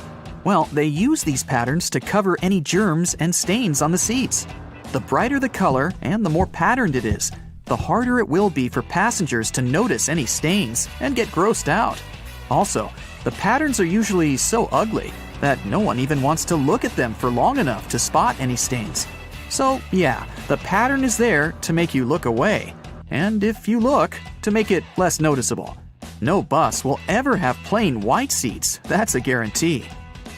Just a few more bus-related questions to answer. Like, why don't buses have seatbelts? Buses are overall way safer than cars because they were designed this way. The idea behind this is called compartmentalization, meaning that the seats have high backs that absorb energy. The seats are also placed close to one another, so there's less space to move in case of an impact. Also, on a bus, the passengers sit pretty high off the ground, and in case of a collision, the force is absorbed by the bus's deck and not by the people inside. On top of that, a bus is way heavier than most other vehicles, and even if there is a collision, it distributes the force way differently than a regular car. Due to its weight, a lot of force is absorbed, and bus passengers don't experience much crush force. So, small and light buses that can't distribute the force as well actually do require seatbelts. And we have to remember that buses drive slowly, which minimizes the risk of an accident overall. We all know that school buses are yellow, but why? It's for visibility reasons. Yellow is one of the most easily recognized colors, and for a human eye, yellow is even more visible than, say, red. So, school buses are yellow to make them more distinctive. Also, yellow is visible in the dark, in fog, and on a rainy day. Actually, the color of the bus isn't really a true yellow. It also has a hint of orange. This shade even has an official name, National School Bus Glossy Yellow. By the way, taxicabs are yellow for the same reason, to be more visible in any weather conditions. Also, buses have huge steering wheels, and I finally learned why. Buses are bigger than regular cars, and they're also way heavier. So it's harder to turn a bus around, and way more strength is required to do so than when you drive a car. A bigger steering wheel that has a bigger radius allows the driver to turn the vehicle more easily, and it requires less force than if the wheel were smaller. Trucks have big steering wheels for the same reason. But have you seen those stuffed toys that some trucks have attached in front of them? Turns out, it's just a way for truck drivers to customize their vehicles. It's like a mascot that speaks about the truck or the driver. It's also a way to communicate to the world that the truck driver isn't all scary and tough, but a soft and harmless person that you shouldn't be afraid of. At least, that's how some truck drivers explain it. In Asia, there's also a belief that road accidents are caused by ghosts, and hanging toys are a way to distract the ghosts from causing harm to the truck. Ever been on a road trip? If you're not the driver, all you have to do is just sit in one place and do basically nothing for hours. Doesn't sound like a hard task, but some people find it terribly exhausting. And because of this, they resent road trips. Why do they get so tired? Well, sitting in a car isn't like sitting in a chair. The brain doesn't relax. Instead, it controls everything that's going on, accounting for movements and making sure that you maintain the right posture. Your brain is constantly working, exchanging bits of information with your muscles, so your body is working. Some people get tired because of this. If you aren't doing much, it doesn't mean that your body isn't doing much. Train rides are way more tolerable because trains don't stop or change speeds as often as cars do. So the body is more relaxed, and train trips are way more tolerable for people who aren't fans of road trips. Another mystery is why it's way harder to stand still in the same spot for 30 minutes in comparison to, for example, walking for 30 minutes. Again, it sounds like you're not doing anything when you're standing. So why is it so tiring? Well, standing is a pretty hard task for your body. When standing, the muscles in your legs work very hard to support the mass of your whole body. If you're standing, there are not many muscles working, and only a few of them have to do all the work. When walking, there are more muscles working at the same time, so it's easier. Also, when standing, both of your legs are working without stopping. But when walking, each of them gets a tiny break each time you step using the other leg. Why is it that the same book can have different covers? There are several reasons for this. First, the cover may vary because of the target audience. An edition of a book that is being marketed to older people is usually different from the edition aimed at younger people, with the one for younger people usually being brighter and cuter. The cover can also depend on the country the book is being sold in, trying to attract as many buyers as possible based on the tastes of the population. Next, books vary from edition to edition. At first, a book is printed in hardcover in small quantities to see how it'll do on the market. If the book is a relative success, there is another edition printed, often in trade paperback. The design of the cover is usually updated with every edition. Also, if a book has a movie based on it, there is usually another edition that follows. This edition will take advantage of the movie and use a movie scene as the cover, making it recognizable for people who saw and liked the movie, and encouraging them to buy a copy of the book. Most books are printed on yellowish paper, and few have plain white pages. But why is that? Unless it's a mass-market paperback edition, with paper that's the same quality as a newspaper, meaning bad. It's done with good quality paper. Don't let the yellow hue confuse you. It's usually called cream, and it's a preference for any book because it's less tiring on the reader's eyes. The plain white paper is bleached, and it reflects a lot of light, so it can be exhausting to read for a long time. So, that yellowish paper is the best paper, and publishers regularly use it. Another thing about books is those blank pages they often have at the very end. Their number depends on the number of pages in the book. The thing is that books are printed in signature. A signature is a group of pages that printers fold together and cut to make a book. A signature can have a different number of book pages, with the minimum being 4, and then with other numbers divisible by 4. So, a book that is 300 pages long in total will fit in perfectly, and there will be no blank pages left. But if a book needs 303 pages, it'll need an additional signature, and the extra pages will remain blank, often marked with the word notes or with the message, "This page is intentionally left blank," to let the reader know that there's no important information missing. Ever wondered why most doctors have sloppy handwriting? No, there's no class in medical colleges on bad handwriting. The reason why it's so common is that doctors are always in a rush, and they write as fast as possible to keep their momentum, so there's no time to care about writing nicely. Also, keep in mind that you're not the only person who they write a prescription for over the course of a day. Doctors do a lot of paperwork, working for 10 hours straight, and they're just too tired most of the time to give you a properly written note. Have you noticed that most songs, in general, last somewhere between 3 and 4 minutes? Well, originally, songs were being played on a phonograph record player from a vinyl record, which was spinning at 78 revolutions per minute. So, the size of the vinyl record basically determined the length of the song. There were 2 basic record sizes, a 10-inch one, which had room for about 3 minutes of playtime, and a 12-inch, which could fit a 4-minute song. So, at the beginning of the 20th century, if an artist wanted their song played, they couldn't make it longer than that if they wanted to be able to sell a record. Times have changed, but still, most songs are about 3 to 4 minutes long. The initial reason for sticking to this pattern was also because of radio. If a song was too long, it would either get cut in half or some parts would be left off to make it fit into the 3 to 5 minute radio standard. If an artist wanted the song on the radio, and if they wanted to earn money from it, they'd do their best to make a song that fits the standard, so that the whole piece could be played without alterations. Today, even if there are longer songs, a 3 to 4 minute song is now a tradition that artists typically stick to. Now here's a trick. Instead of putting the box grater vertically on top of a plate, put it horizontally, with no plate underneath, of course. This way you won't risk scraping your knuckles because only your fingertips will eventually touch the grater when you reach the end of the process. Also, it gives the grater more stability, when otherwise you'd have to balance the grater or even hold it in the air with the other hand.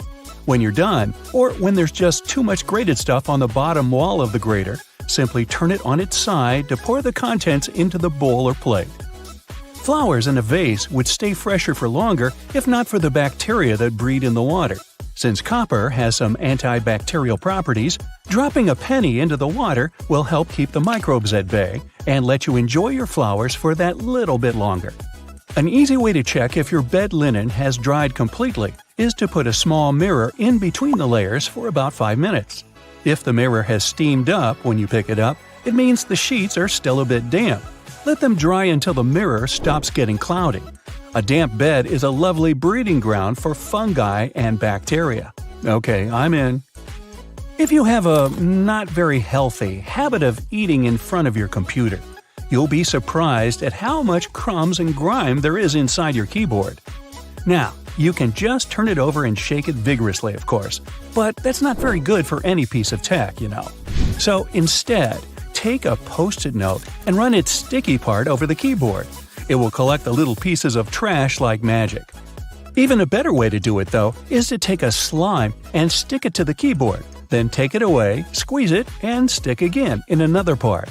The slime will fill the entire space between the keys, and its sticky properties will let it gather every little bit of garbage. Separating egg yolks from whites is easier using a plastic bottle. Break the necessary number of eggs into a bowl, and then take an empty plastic bottle and squeeze it. Hold the bottle over the yolk and release. It'll pull in air and the yolk together, leaving the white in the bowl. Repeat with the rest of the yolks and you're done. And that's no yolk. If you're tired of spitting out the stones when eating cherries or want to make a cherry pie, push the stones out with a straw. Also, many garlic presses have a special tool on their handle that can be used exactly for that. Cleaning a blender can be a nuisance if you do it manually. Instead, fill it with hot water and add some liquid soap or detergent, then run it for about 10 seconds. Rinse it afterwards, and it's clean. Plaster walls can crumble, flake, and spread dust all over the floor when you hammer nails into it. Cut a strip of masking tape and stick it to the place you want to hammer a nail in. The tape won't let the plaster crack and crumble, leaving the hole neat and clean. Small scratches and dents on wooden furniture can be removed with some toothpaste or a walnut. For toothpaste, rub a pea-sized amount of it into the scratch until it's gone, then wipe the leftovers with a damp cloth. For a walnut, take a half of that brain-shaped nut and rub it into the dent. Then rub the area with your fingers and buff it with a soft cloth.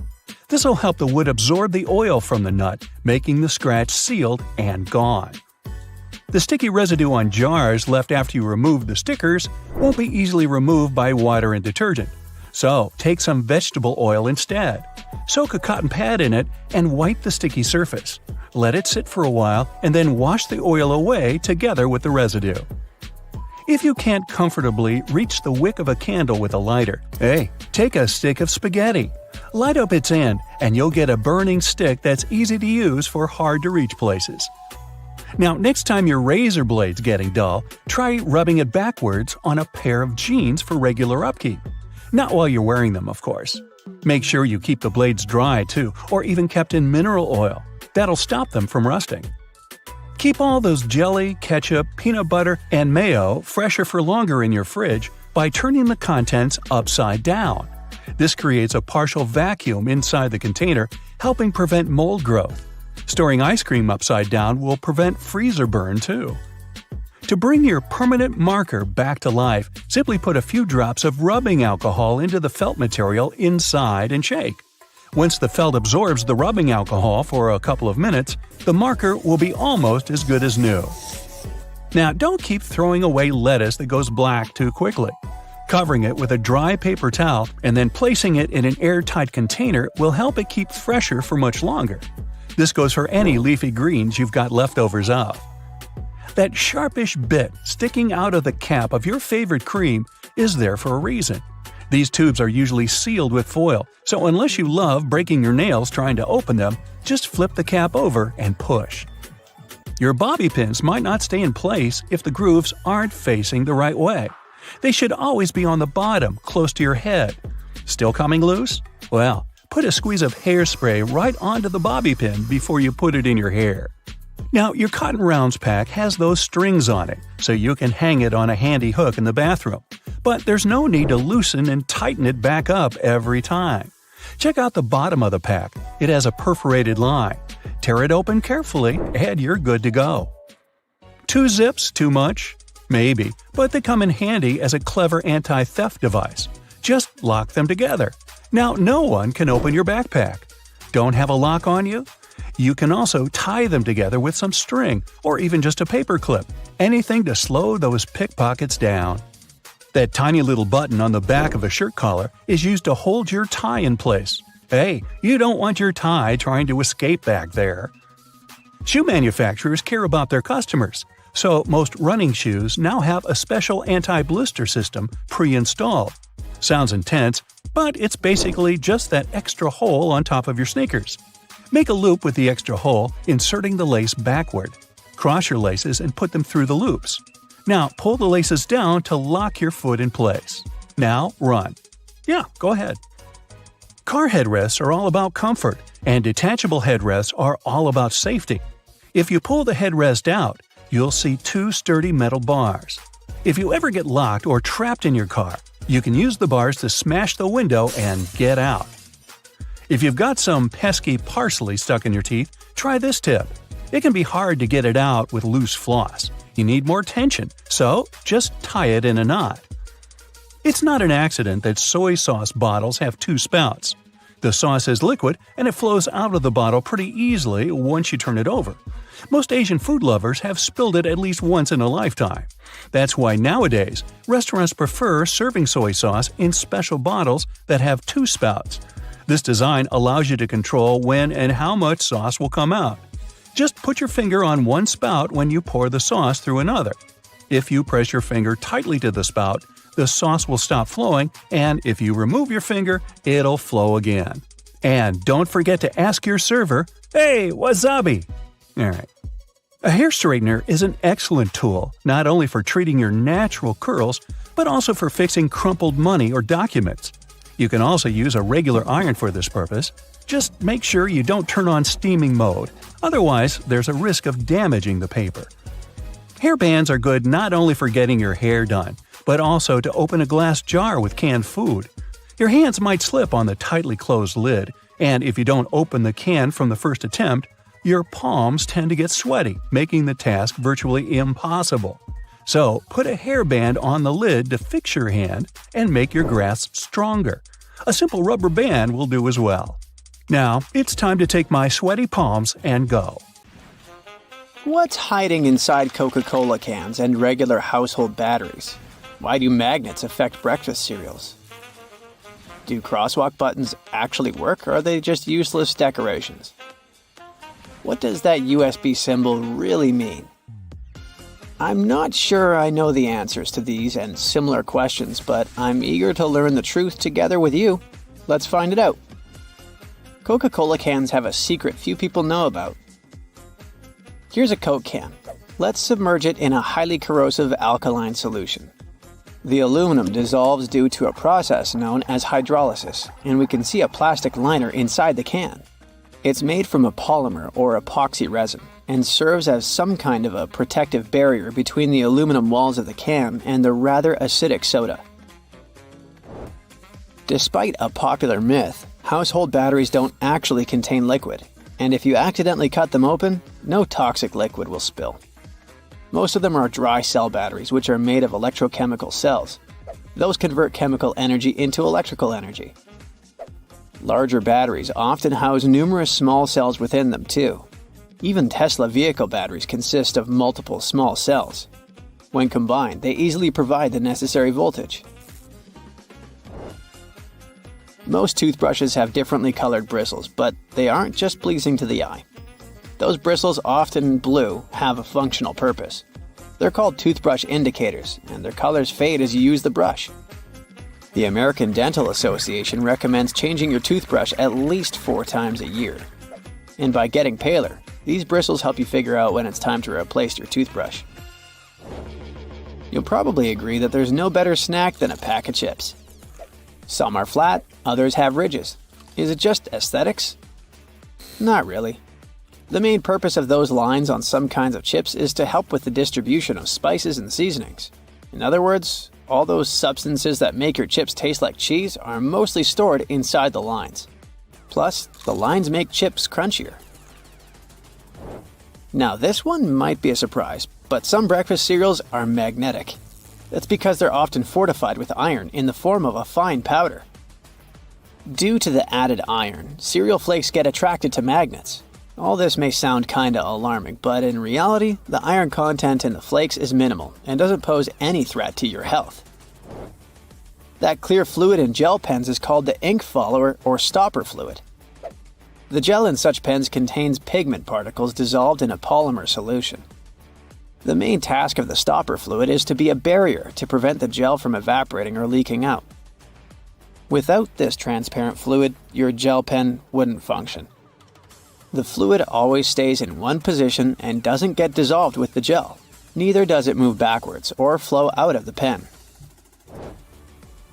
Many pedestrian crosswalk buttons, namely in New York, are placebo buttons. They do literally nothing when you press them. Originally, they were functional after being introduced in 1964, but today, most of them don't affect traffic lights, which are programmed based on the real needs of the traffic flow. Why do such buttons even exist then?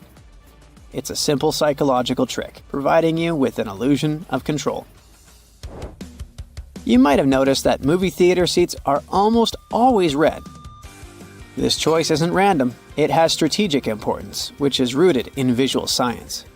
The thing is, red light has a longer wavelength.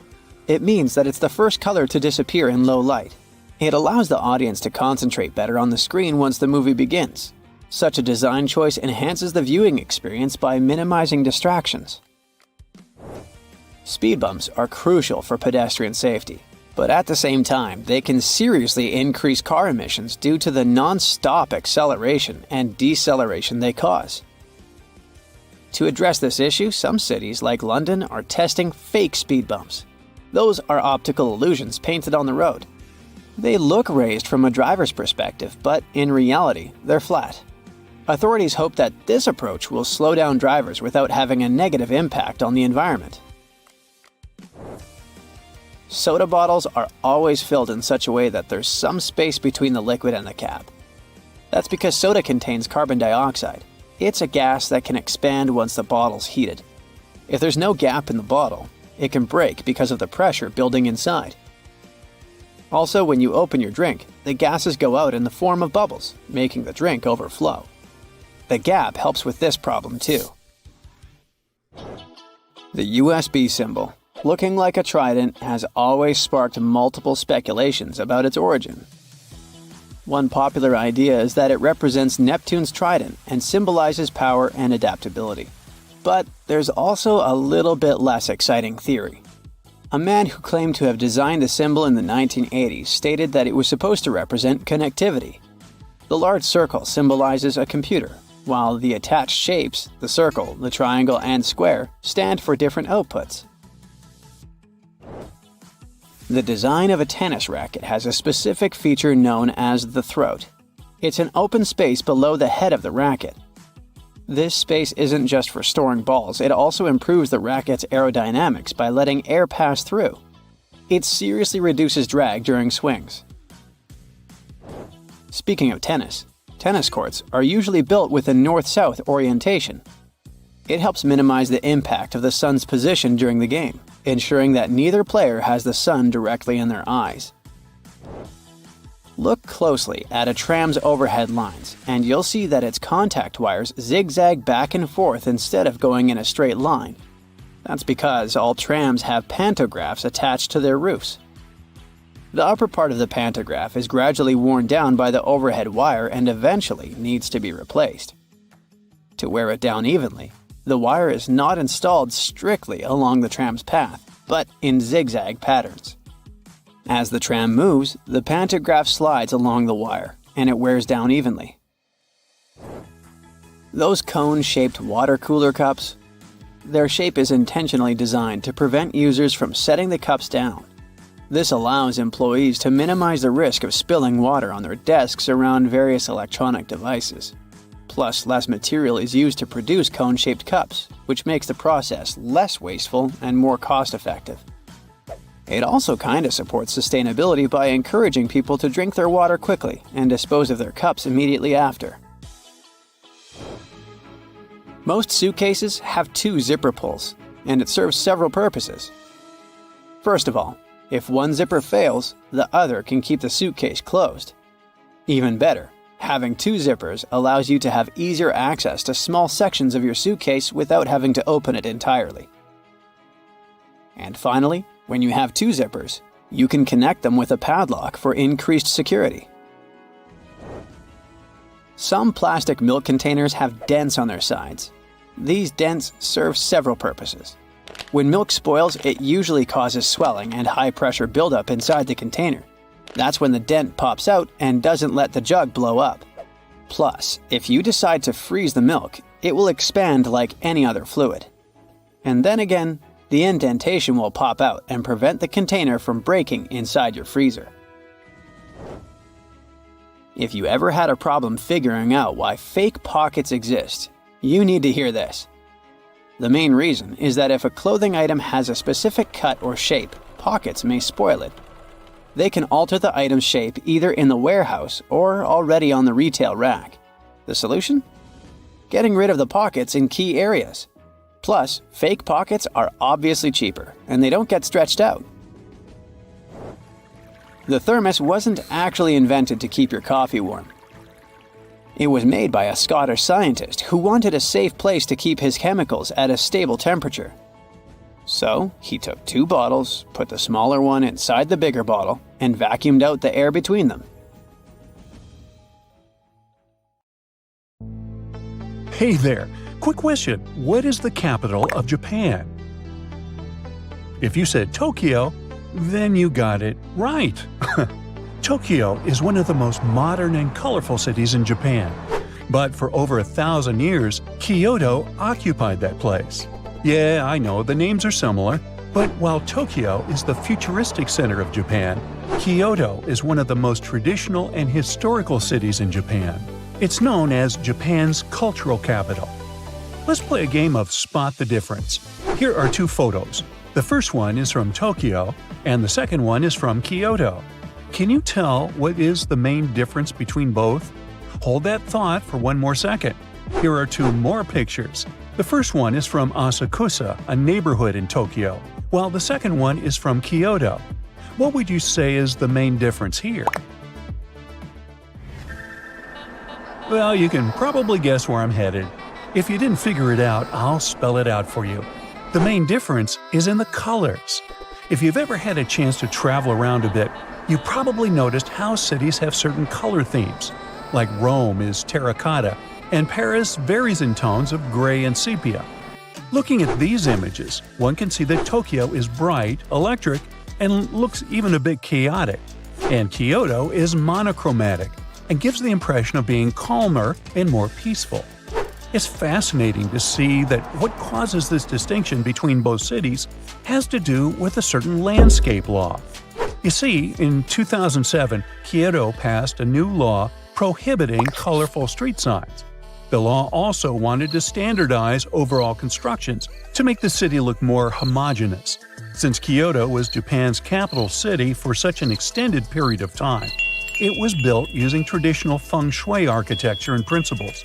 That's why so many of the buildings have that traditional Asian shape to them, the one with the curvy ceiling, like you see in the Mulan movie. Sure, this style is very far from what modern architects are doing today. If you take a look at Tokyo, you'd see glass skyscrapers rather than these old buildings. But that's all part of a bigger plan, set in motion by something called the Miyako Landscape Guidelines. The municipality's main argument to pass the law was that Kyoto was losing its unique landscape due to Japan's modernization. If Kyoto were to follow in Japan's footsteps and build humongous skyscrapers, citizens would lose their view of the 3 mountains that surround the city. And let's face it, nobody would want that to happen. Plus, it's nice that you can go to different cities in Japan and notice that they are unique in their own way. If the landscape law was to be effective in all of Japan, we wouldn't get to see architectural marvels such as the Tokyo Sky Tree and the Asahi Flame Building. Now take a look at the Akihabara district in Tokyo. It is known as one of Japan's most modern neighborhoods. It's filled with top-notch technology at every corner. And yes, it's also filled with signs everywhere. If we compare it with Kyoto after the passing of the new law, the first thing that would have to go are the rooftop signs. Oh, and flashing and moving lights are also illegal there now. This Kyoto Starbucks also illustrates what I'm talking about. If you were strolling along the bucolic streets of Kyoto's countryside, searching for a place to get a cappuccino, you'd miss this coffee shop completely. I think we can agree that the traditional Starbucks logo was made to call attention, with that crowned siren-like creature supported by a very green background. In other places in Japan, it still looks like this. But in Kyoto, the brand went above and beyond to respect the new guidelines and produced this beautiful wooden logo and a little plaque that says this building has lattes. Yes, indeed. There are multiple examples like this. In Kyoto, the 7-Eleven doesn't have its traditional red, orange, and green stripes. Its logo was changed to black and white. You can think that's dull, but I think we can agree to disagree. It looks perfect when you look at its surroundings. Oh, and what about McDonald's, the world's most famous burger franchise? It kept its yellow logo, but took the red out of the background. In terms of the color palette allowed, the law uses the Munsell color system to determine which chroma levels are acceptable. Usually, the faded version of strong colors like red, black, green, and so on are accepted. Now, imagine if they adopted a Wes Anderson palette. It would look like a Toy City, that's for sure. At first, vendors and shopkeepers felt disturbed by the new law. They didn't understand why they had to change their branding for the sake of some aesthetic the city was trying to preserve. But with time, they not only came to terms with the new law, but could already see the benefits of it for their brand success. You see, this helped turn Kyoto into an even bigger tourist attraction. Tourists felt like they were traveling in time, sort of. Some tourists even like to dress up in traditional kimonos and walk around like geishas.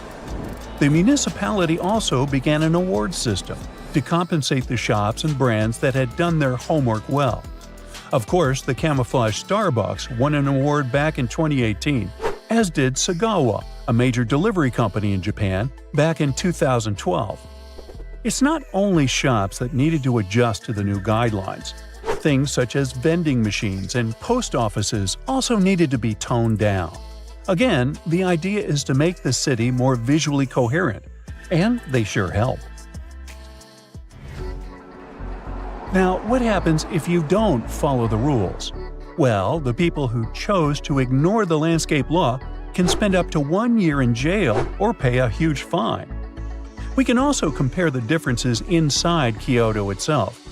Around the city center, the landscape law is less strict, so you'll find taller buildings and even bigger and more colorful signs. But as you leave the center and move towards smaller cities in the countryside, the law is much more strict. It's especially strict around the UNESCO heritage sites. In case you're not aware, there are 17 heritage sites in Kyoto. Yep, that's a lot. But that's what makes Kyoto so unique. Now, welcome to the neighborhood of Pontulcho. This neighborhood is a good example of how the landscape law changed the city's mood over the years. Pontulcho is a cute alleyway in Kyoto that spans over several blocks. If you look at this Google Street image from 2009 and this one from 2023, you'll see clear differences. For starters, the huge sign at the entrance of the alleyway is gone, and so are the wires hanging from the tops of the shops. The pavement was redone and the big store signs disappeared. It's much cleaner. At night, the alleyway turned into the perfect spot for atmospheric dining, since its legislation decided to rule over the type of lighting allowed in the neighborhood. This is what it looks like at nighttime. Hey, you fancy grabbing some sushi? I can't help thinking that this landscape law contributed a lot to Japan's minimalist architecture. although images like these ones in Tokyo are far from the idea we have of this minimalist aesthetic. Kyoto falls right into place with it. How about we take a quick look inside one of these establishments? The Starbucks we mentioned earlier also invested in turning its interior design local. It's the first ever Starbucks where you can drink tea on a tatami floor. You can sit cross-legged, like many Japanese people do, and enjoy a delicious hot beverage. I must say I quite like the new Kyoto. How about you? In some ways, the United States is a whole different world, totally different from every other place. So let's take a look at what's normal there that baffles people from the outside. One of the first things a foreigner notices when entering the country is flags. American flags everywhere.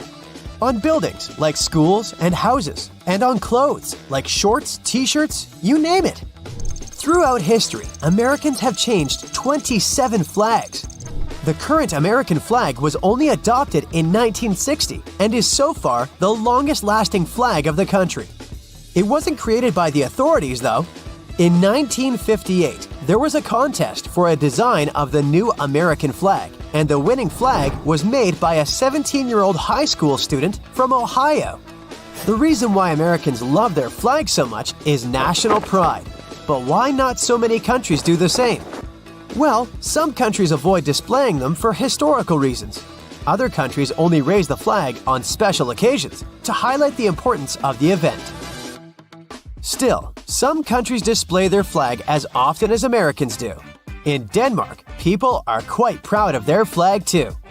They decorate the winter holiday tree and birthday cakes with them, and you can always find stickers with Danish flags, red and white candles, and other goodies with the flag in a grocery store.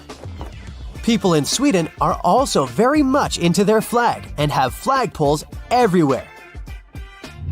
Now, let's go to a restaurant, shall we?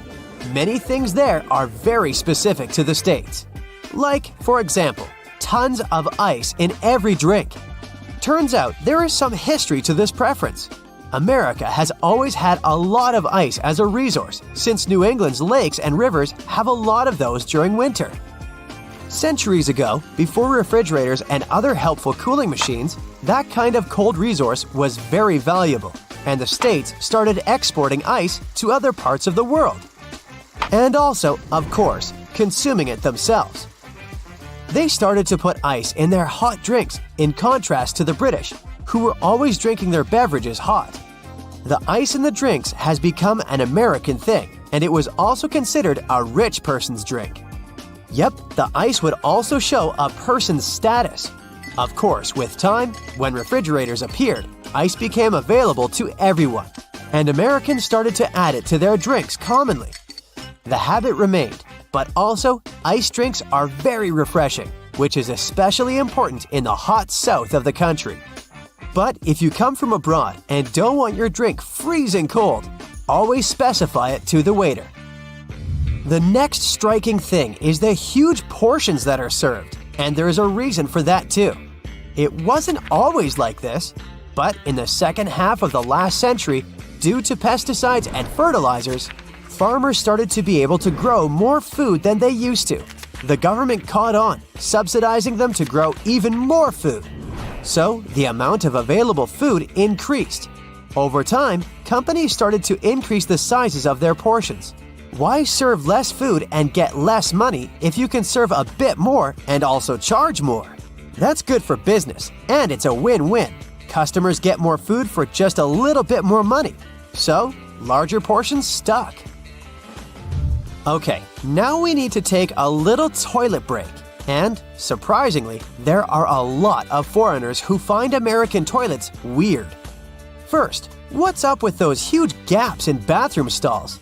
Let's start with the more obvious part, gaps on the bottom of the doors. Those are quite common, even outside the US, and they serve several purposes. First, you can see if there's a person inside without trying to break into an occupied stall.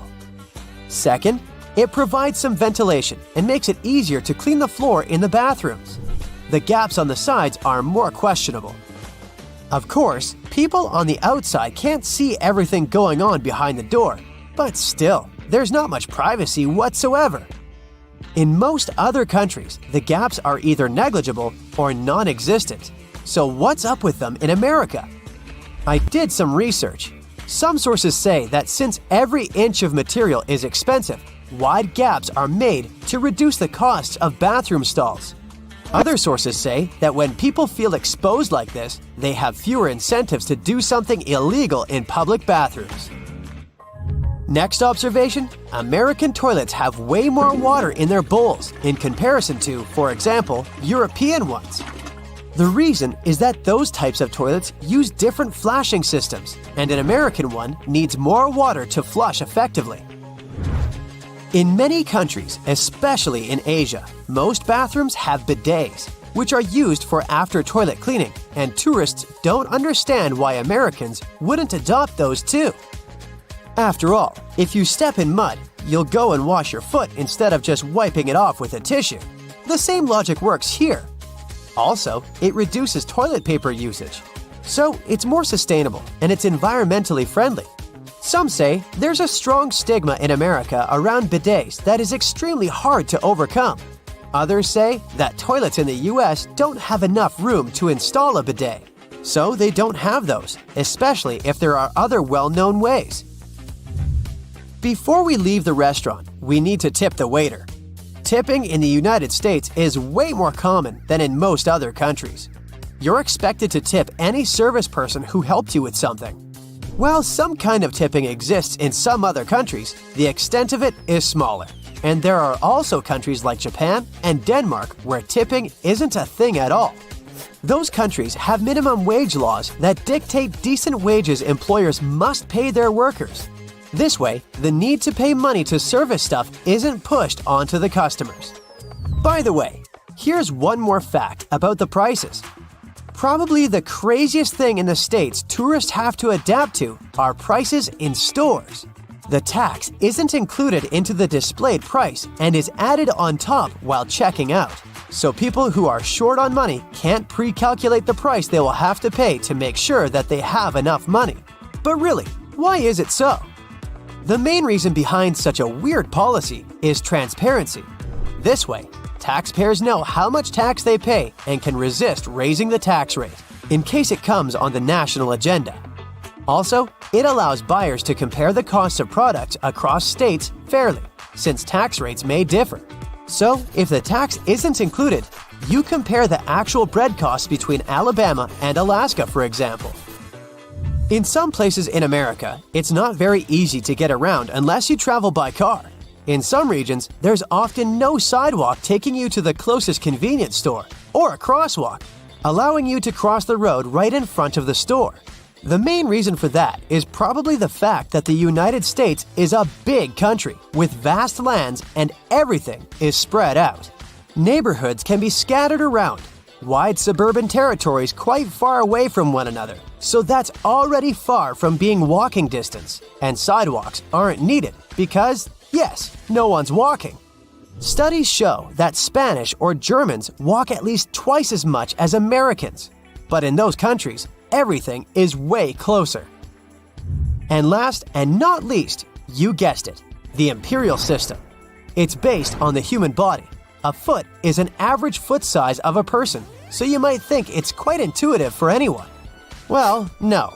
Foreigners are incredibly confused with feet, inches, gallons, and Fahrenheits, and tend to convert it all to the familiar metric system. Well, in this sense, the British are even more confusing. Those guys use both imperial and metric systems.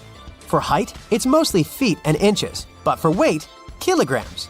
Great Britain used to have the imperial system, but later they were forced to switch to the metric system. So now they're using a combination, whatever helps to be more precise. Have you ever stopped to think about the thrilling secrets of day-to-day modern life on planet Earth? I'm talking about tiny windows in washing machines and little holes in airplane windows. If you haven't got a clue of what I'm talking about, tag along and allow yourself to be as surprised as I was when I found out. Remember the drawer at the bottom of your oven? Maybe you've been ignoring it all along or using it to store pots and pans. Well, even though it can serve this function, that's not the only thing it's there for. The best way to use the bottom drawer is to keep your meal heated while you're waiting to serve it. Genius, right? Talking about secret doors, have you noticed that most washing machines have little flap doors at the bottom too? These doors actually serve as drain traps. It's where all the items that we put to wash together with our jeans and jackets go to. It's a type of collector, let's say, of small items. It stops them from getting into the main drain pipes and clogging them. It saves us hundreds of dollars in repairs each month. Now, who hasn't gone through the confusing task of having to measure how much pasta to cook for one serving? Well, here's the solution: the holes in the center of pasta spoons. They were actually made for measuring the exact amount of dry pasta you need for one serving. If you try stuffing wet cooked pasta through it, well, good luck with that. On a similar topic, have you ever wondered why pen caps have holes in them? Maybe you thought it was a design feature to regulate air pressure. But in reality, these holes have a much simpler and more important function: to reduce the risk of choking. Now, lots of people love to bite on their caps, and this tiny hole prevents them from choking in case they accidentally swallow a cap and it gets stuck in their throat. For kitchen lovers, there's a hidden secret right in front of your eyes that can change your life. Think pans. Now think handles. Right, they have holes in them. As it turns out, these holes were designed to hold the spoon you're using for cooking. And instead of dripping sauce all over the stove or your kitchen floor, you can place the spoon in the hole and let it drip the sauce directly back into the pan. Woohoo! Speaking of everyday items, and most doorknobs are made of brass because this material makes them naturally germ-free. Unlike plastic ones, brass doorknobs are kind of magical. They can disinfect themselves without you having to clean them. Neat, right? Have you ever noticed that at the bottom of a measuring tape there is a little dip? You can find it in that metallic part you need to pull on to measure something. Well, that dip is actually the exact size of a regular nail. It was designed for people to place the tape on top of a nail and use it as a support while they stretch the tape. Well, I can't wait to try it out for myself.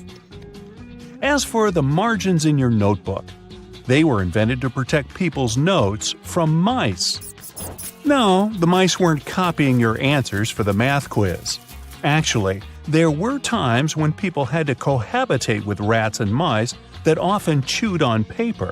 So, to prevent information from getting completely lost, people created margins. This way, texts were moved closer to the middle of pages and remained unharmed by rodents. Perhaps this is where to digest information came from. And what about those tiny holes at the bottom of airplane windows? They have an extremely important function of regulating the air pressure inside the cabin. In other words, they help planes fly high up in the sky. Big responsibility, right? By the way, tray tables on an airplane are the germiest places inside the entire cabin. Studies showed that the trays had 8 times the amount of germs on the toilet flush button. Now, how about we cut a commercial airplane in half and see what's inside? Well, it would look more or less like this: rows of seats on top and everything else that needs to be stored at the bottom. I'm talking about passengers' luggage, emergency supplies, parts of the wing system, and so on. Moving on to bowling balls. Yes, I know it's a clumsy transition. Anyway, have you ever wondered what the insides of a bowling ball look like? If you have cut a professional ball in two, you'll see a familiar shape. Look closely. Do you see it? Doesn't that look like the logo of Brightside? Anyway, professional bowling balls are different from the ones in your local bowling alley. That's because they're designed to make fancy moves. They actually have some really complex engineering inside. They're shaped to help skilled professionals get more strikes. The weight of professional bowling balls is designed to be projected inward as they travel down the bowling lane.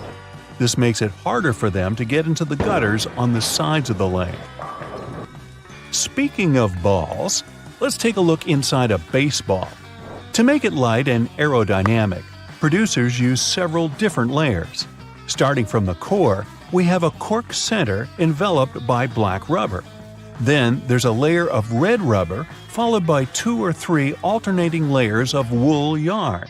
After that, there's a visible white leather cover and that beautiful red seam on the side, stitching it all together. And what if you had X-ray vision and managed to look inside a human bone? Ooh, spooky!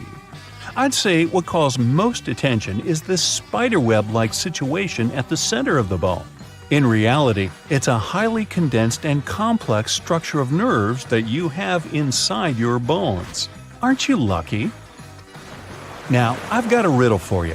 What is round, can be found near the ocean, and looks like an aerial view of the Guggenheim Museum in New York City, the one that's made almost entirely of ramps? If you said a nautilus shell, hey, then you guessed right. A nautilus is a shellfish whose house you can find in countless souvenir stores near the beach. It's made up of 2 layers, a matte white outer layer and an iridescent white inner layer. And if you were to cut it in half, it would look very similar to the insides of the Guggenheim Museum. Aloe leaves are good for healing purposes and also for hydration. But if you managed to look inside of an aloe leaf, the image you'd see would be satisfying and very relaxing. Who hasn't dreamed of a pool filled with jelly? Now, there seems to be nothing more mundane and regular than a tube of toothpaste. But you wouldn't think so if you cut open a tube that contains several colors. Now, there have been speculations that the insides of such a toothpaste tube might be divided by barriers so that the stripes don't mix. But if you cut it in half, you'll see that it has only one interior chamber. As it happens, there's a lot of science behind the making of striped toothpaste. According to a specialist, they have to ensure that the paste in all the stripes has the same physical properties. This way, the colors are naturally prevented from mixing with one another. That's why, if you tear a tube open, you'll see something that looks like several slices of pizza in different colors. If you open your closet, you're bound to find at least a few wooden hangers. Usually, they're made of cedar wood, which is a natural moth repellent. So, cedar hangers actually protect your clothes from moth infestation. For some people, more than others, eyeliner is an everyday must. Boy, isn't it. But did you know that back in ancient Egyptian times, both men and women used kohl eyeliners to protect their eyes from the sun's glare? Way to go for the Egyptians for figuring that out. Now, if I could just learn to walk like one. Normally, we use headrests for the purpose of, well, resting our heads, right? Well, not only. As it turns out, headrests can be easily removed from the seats and used to break car windows in case of emergencies. Now, this one is a trick very few people know about. You probably place your doormat horizontally, like most of us do. But doormats serve the purpose of absorbing dirt from the soles of your shoes before you enter your home. So, for this function to work as it's meant to, the best way to place a doormat is vertically. This way, you take more steps on the top of the doormat before entering your house. And last but not least, now I don't want to be accusatory here, but you have probably been vacuuming your house the wrong way, and I can prove it. Most people just vacuum floors and carpets in one direction or move the brush back and forth several times, thinking they've got all the dust out. But according to cleaning professionals, the best way to vacuum is in rows. First, you go forward with the brush until you arrive at the end of the row. Then, you fluff the carpet up and move back down along the same row, gathering the dust that wasn't collected in the first sweep. Talk about efficient cleaning. On the other hand, my idea of house cleaning is to sweep the room with a glance. Hey, I don't want to disturb that protective layer of dust. When you first see this creature, it may seem to you that this is a flying sapphire. The blue-banded bee is as beautiful as this gem. These flying beetles have turquoise stripes instead of yellow. Their huge green eyes resemble emeralds.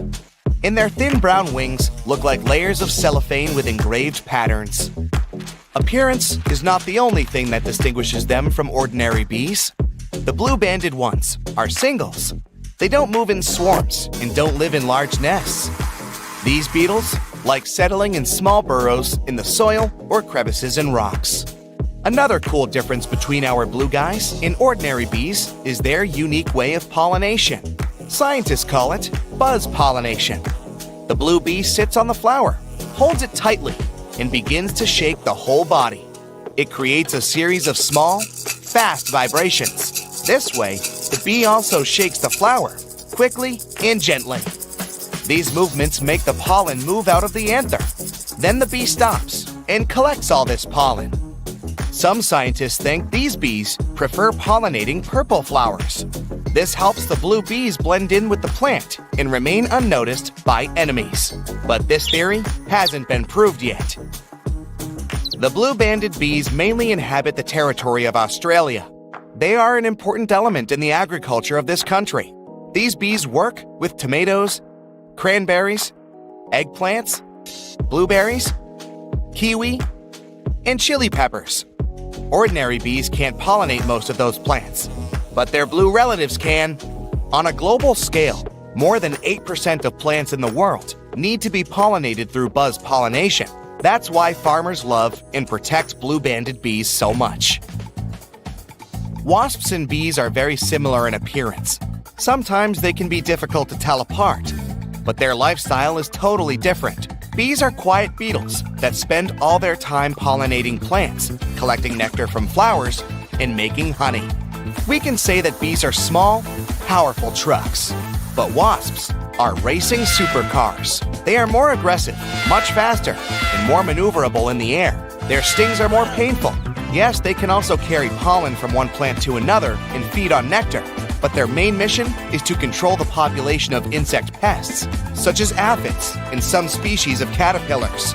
According to some estimates, wasps manage to get rid of more than 14,000 tons of insects in the UK alone during one summer. Imagine how much they do all over the world. Wasps are dangerous beetles, but among them, there is one kind that is distinguished by its peaceful nature and lifestyle. This is the mud dauber wasp. It also has a black and yellow coloring, but it looks more elegant. A swarm of regular wasps is controlled by the queen, but mud daubers are solitary creatures. They build a small nest of mud in which they live with their children.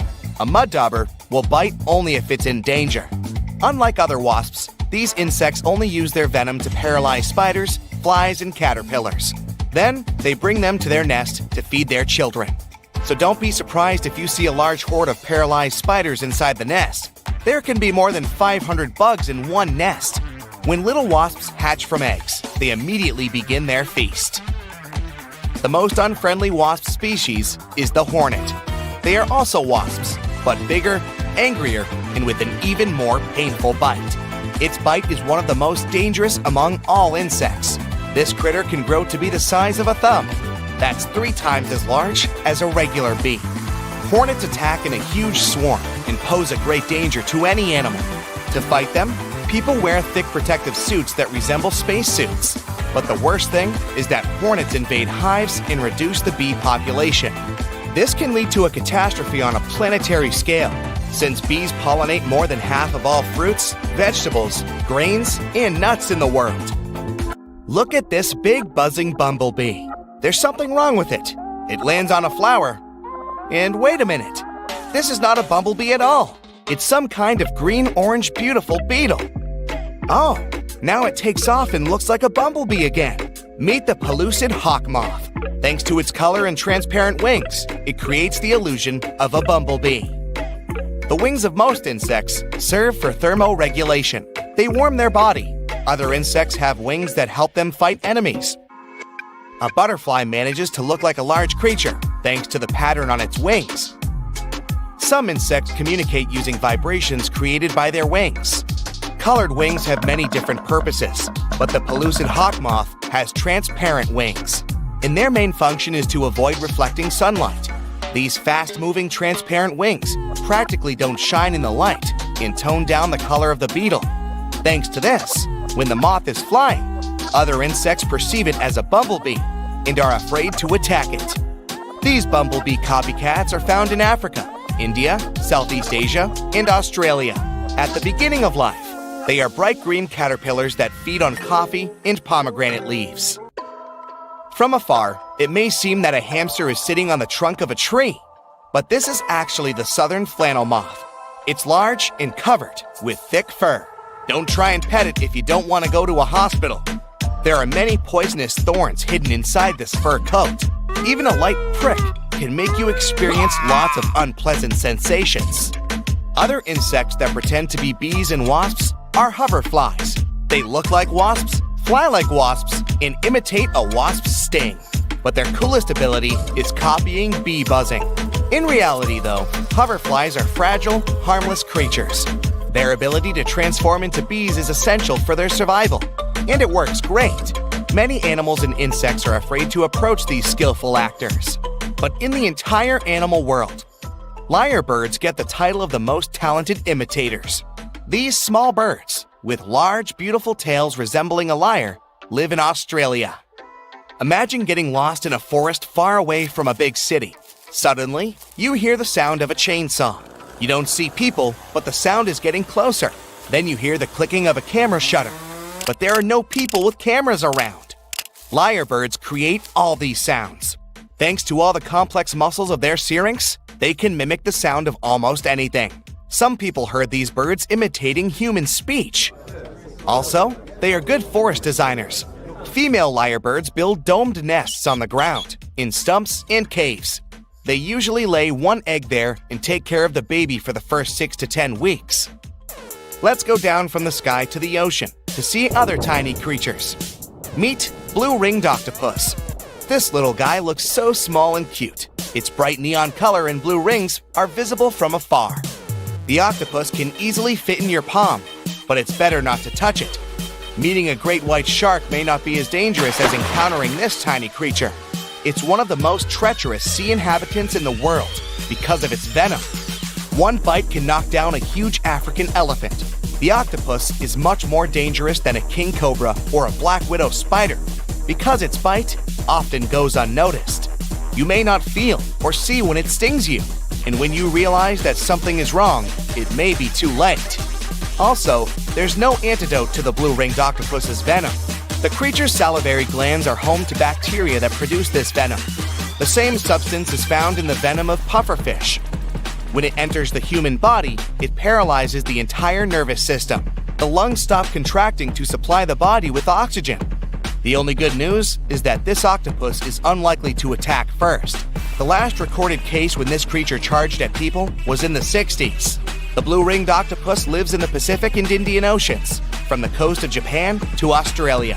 They spend most of their time in tide pools and coral reefs. Now we move to the hot sands of the southeastern U.S. states. You can find fire ants here. Outwardly, they don't differ much from regular bugs. But people call them fire ants because of their bite. Their poison resembles a flame. You're likely to feel the bite site burning. Therefore, it's better not to touch them and go away before any of these ants crawl into your pants. Trains used to make people mad. During the Victorian era, there was this rumor that the swaying motion of train carriages made passengers, especially men, go a bit crazy, leading to some strange and dangerous behavior. The so-called railway madness was supposedly triggered by the noise of the train. To make things worse, carriages were locked for privacy reasons back then, so people found themselves stuck in tiny spaces with lunatics who could snap at any moment. If you see someone putting ketchup on some car, it doesn't mean you're witnessing them preparing a prank. It means they're just taking care of their car. Yup, it goes great with hamburgers and hot dogs, but it goes even better with cars since it has ingredients that are good at removing rust. Rust occurs when the metal gets exposed to moisture, oxygen, and heat, and due to weather conditions, it's hard to avoid it. When you leave rust for a longer time and don't deal with it, it will continue to degrade the metal. So, you need to get rid of it before your car becomes physically useless. That's when ketchup comes in. Its key ingredient is tomatoes, and they have many nutrients similar to those you can find in oranges and some other citrus fruits. For instance, citric acid can help you remove rust from metal surfaces since it eats through rust. We're not talking about the cars only. You can use it on metallic kitchenwares, furniture parts, jewelry, and rust spots on generally any metallic item. You can combine it with washing soda. It's not quite effective against rust, but when you combine it with ketchup, it'll do the work. Mix these two and apply them to the rusted area. Leave it like that for about half an hour and wash it with a wet cloth or sponge. You can combine ketchup with salt instead, or just apply a lot of it on the rusty area without using any additional ingredients. Ketchup removes tarnish from brass copper too. Put it on brass hardware on doors and cabinets, or some accessories such as bowls and candlesticks for 10 minutes to make it all shine. And also, you don't put it on meat just because of taste. Ketchup breaks down its fibers, which means it makes it more tender. Locking handles as we know them were only invented relatively recently, in 1878. Before that, people had to get pretty inventive to secure their homes. Most folks used a latch string. They'd make a small hole in the door, thread a leather thong or string through it, and then loop it around a wooden bar. Even after doorknobs were invented, only the wealthy could afford a proper lock and key. Vacuum cleaners had a rough start too.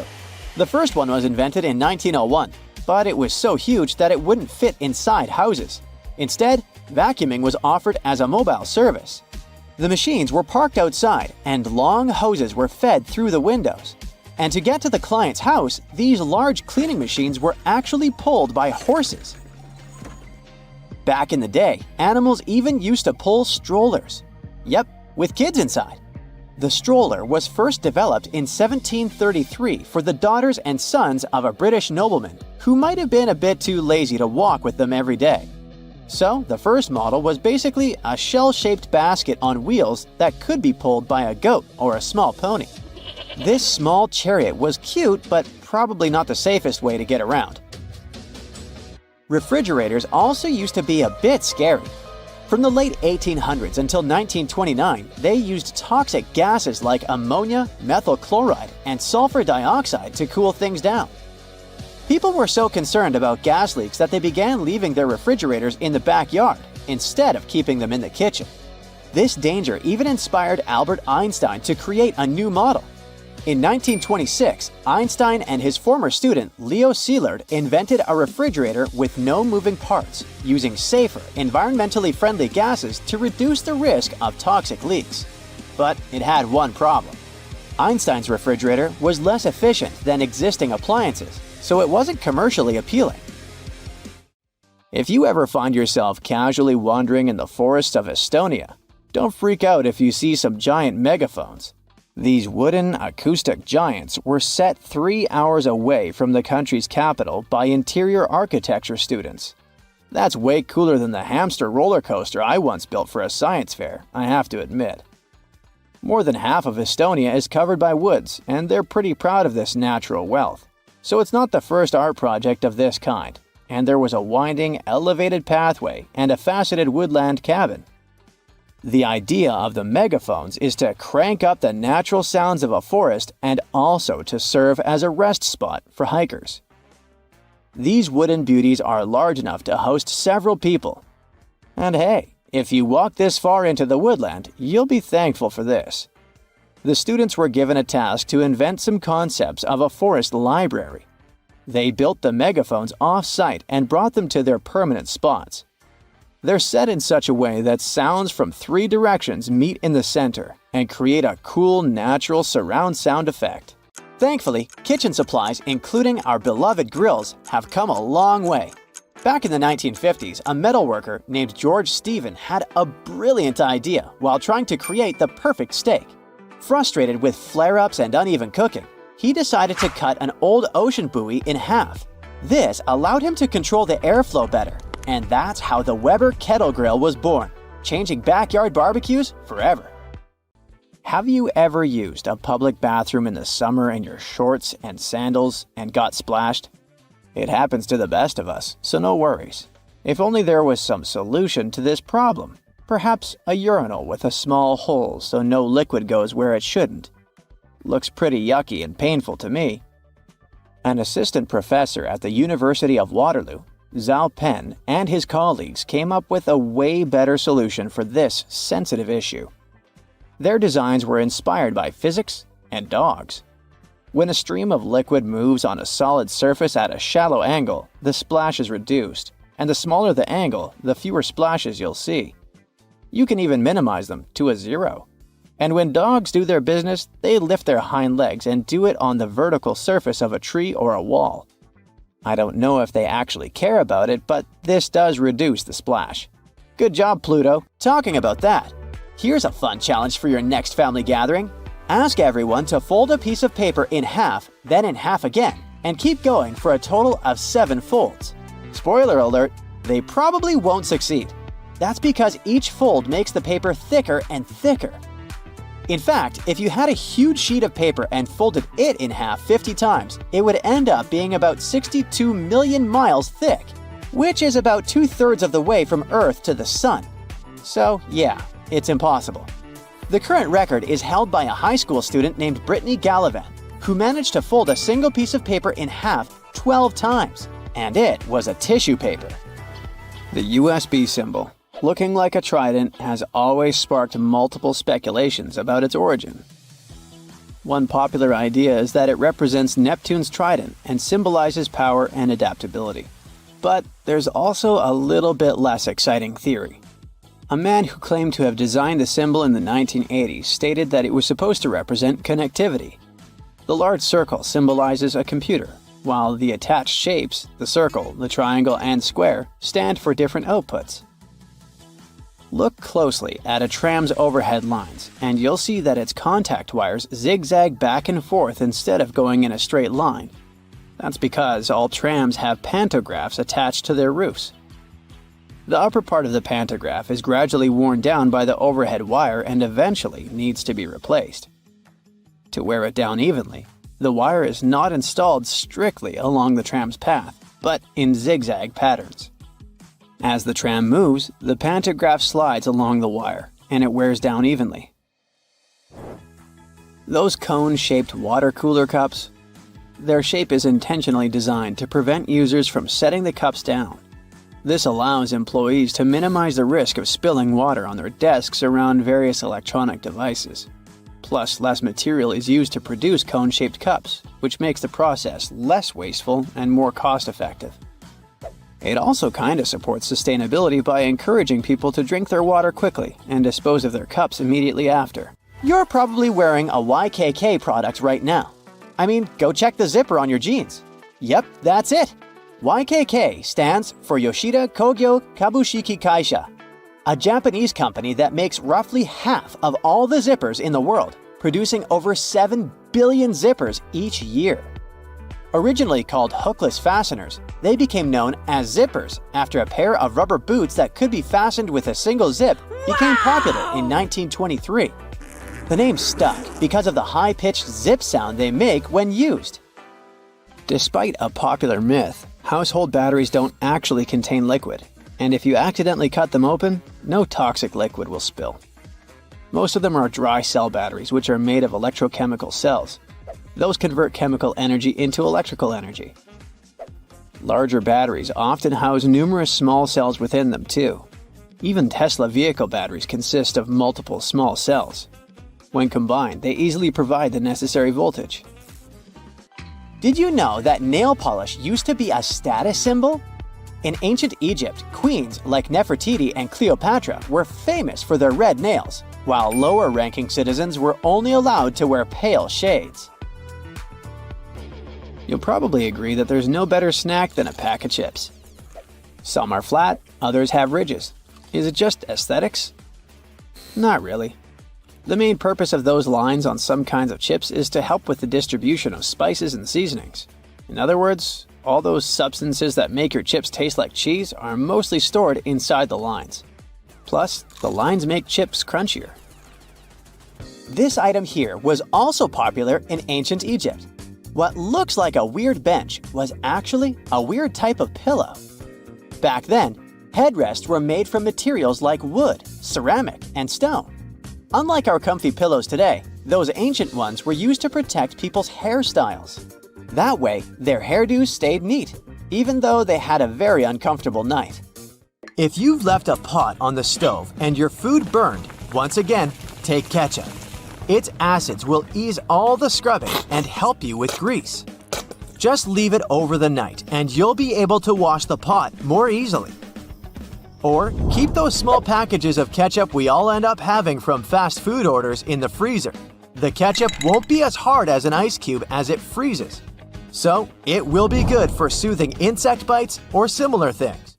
For 8 centuries, forks were considered cursed and nearly forbidden in the West. The first models were used by the elite in the Middle East and the Byzantine Empire, and they made their way to the West in 1004, thanks to a noblewoman named Maria Agrippina. People were pretty shocked by it, to say the least. So when she passed away just 2 years later, everyone blamed the fork, thinking it was some kind of divine punishment. By the way, its name comes from the Latin word furca, which means pitchfork. Next on our list is Nike's iconic moon shoe, but I'm talking about the unique pattern of its sole. Back in the 1970s, Nike co-founder Bill Bowerman was making waffles for breakfast with his wife when he had a sudden idea to pour a plastic material called polyurethane into the waffle iron. The machine was ruined, of course, but I guess it was worth it since that's how the first Nike waffle trainer was born. I mean, its sole. That clear fluid in gel pens is called the ink follower or stopper fluid. The gel in such pens contains pigment particles dissolved in a polymer solution. The main task of the stopper fluid is to be a barrier to prevent the gel from evaporating or leaking out. Without this transparent fluid, your gel pen wouldn't function. The fluid always stays in one position and doesn't get dissolved with the gel. Neither does it move backwards or flow out of the pen. Let's move on to another favorite snack, popcorn. These days, cinema and popcorn go hand in hand, but it wasn't always this way. In the 1920s and 1930s, movie theater owners were hesitant to allow snacks in their theaters. They were worried about the mess and the crunching noises interfering with movies. Plus, popcorn used to cost only 5 to 10 cents, so they didn't see any financial benefit. But savvy street vendors saw a big chance. So, they got their own popcorn machines and started selling them outside theaters. That's why popcorn probably became the original clandestine movie snack, and theater staff would even have to check if people were hiding bags of it in their coats. Have you ever helped your friends move into a new apartment in a building without an elevator? Then you're gonna love this one. Houses in Amsterdam have hooks on top. This is a medieval invention for pulling stuff up the houses. The simple tech consisting of a wheel and a rope still functions now, centuries later. Why not just use the stairs? Well, if you get inside one of those narrow Amsterdam buildings, you'll see there's hardly enough room to comfortably ascend, and you can forget about even trying to pull a table on top. Back in the medieval ages, pretty much like now, only rich people could afford housing around the canals in the best parts of the city. Those people were mostly traders and used the canals for their business. They stored goods in the same houses they lived in, and with regular floods, they had to find a way to keep the goods dry. And that's why they needed to invent something to lift furniture, goods, boxes, instruments, and food on the upper floors, and pull it in through fully open, wide windows. The lifting tech is one of the reasons the houses in Amsterdam are leaning forward. This position helped keep both the lifted stuff and the walls and windows safe during transportation. They didn't have to touch each other. The gables also assisted in the process and had to be made firm to withstand all the heavy weight. And in case you're wondering what gables are, they're sections of wall between the edges of a dual-pitched roof, typical for Amsterdam. Sticking with old-school fun, It's time to talk about cards. So, have you ever wondered how many times you need to riffle a deck to shuffle it completely? The answer is 7 times, according to math. Even cooler, if you shuffle a deck right, you're probably creating a unique order that's never existed before and never will again. And if you have a deck at hand, check out the 4 Kings. You'll notice that the King of Hearts is the only one without a mustache. He's not special or anything. I mean, he also used to have a mustache, but it was lost in the reproduction of the original design. Your home has more regular things that can do magic tricks. Like if you have a house or a big terrace and want to make a nice flower wall. Try old mattress springs. Just hang them on the wall and let your imagination run wild with flowers. An old flower sifter can still come in handy, for example, as a planter. Even if you don't have one, you might find it at a garage sale or a thrift store. Wallpaper is making its big comeback when it comes to home design. Maybe you can try something different and use some old books with torn pages. You just need to learn the basics of hanging wallpaper, and voila! You get a new cool place for your old books. There's a solution for the remains of an old book. Don't worry. You can have blocks where you'll keep your kitchen knives. It's pretty original, don't you think? Solitaire was probably everyone's go-to game to pass the time back in the 1990s, but its original purpose was far from it. When developers created this game, their idea was to teach people how to use a computer without them even realizing it. For example, dragging and dropping cards into one place helped people learn how to move files into folders. The same goes for Minesweeper, which was designed to help people get used to using a mouse and clicking. Cleaning blinds can be frustrating, but the next time you do it, try doing it with a sock over your hand. Hands are kind of perfectly shaped for getting all those nooks and crannies on the blinds, and the sock will do the rest. Here's something you wouldn't expect. Ice cubes can help you remove gum from carpet, clothing, and hair. Just put your clothes in the sink and add ice cubes. Leave it like that for a while. Ice will freeze the gum, so you can chip it away more easily. If the gum got stuck on the carpet, leave ice cubes right in the critical spot and remove the gum with a butter knife. It's a little bit harder to remove it from hair though, but still possible. Just wrap the ice and parts of your hair with the gum in a washcloth until the gum gets frozen. When you get there, you should be able to break apart the gum and free your hair using your fingers. Or next time you have to deal with a splinter, just take 1 ice cube to numb that area before you even start doing anything. You might have noticed that movie theater seats are almost always red. This choice isn't random. It has strategic importance, which is rooted in visual science. The thing is, red light has a longer wavelength.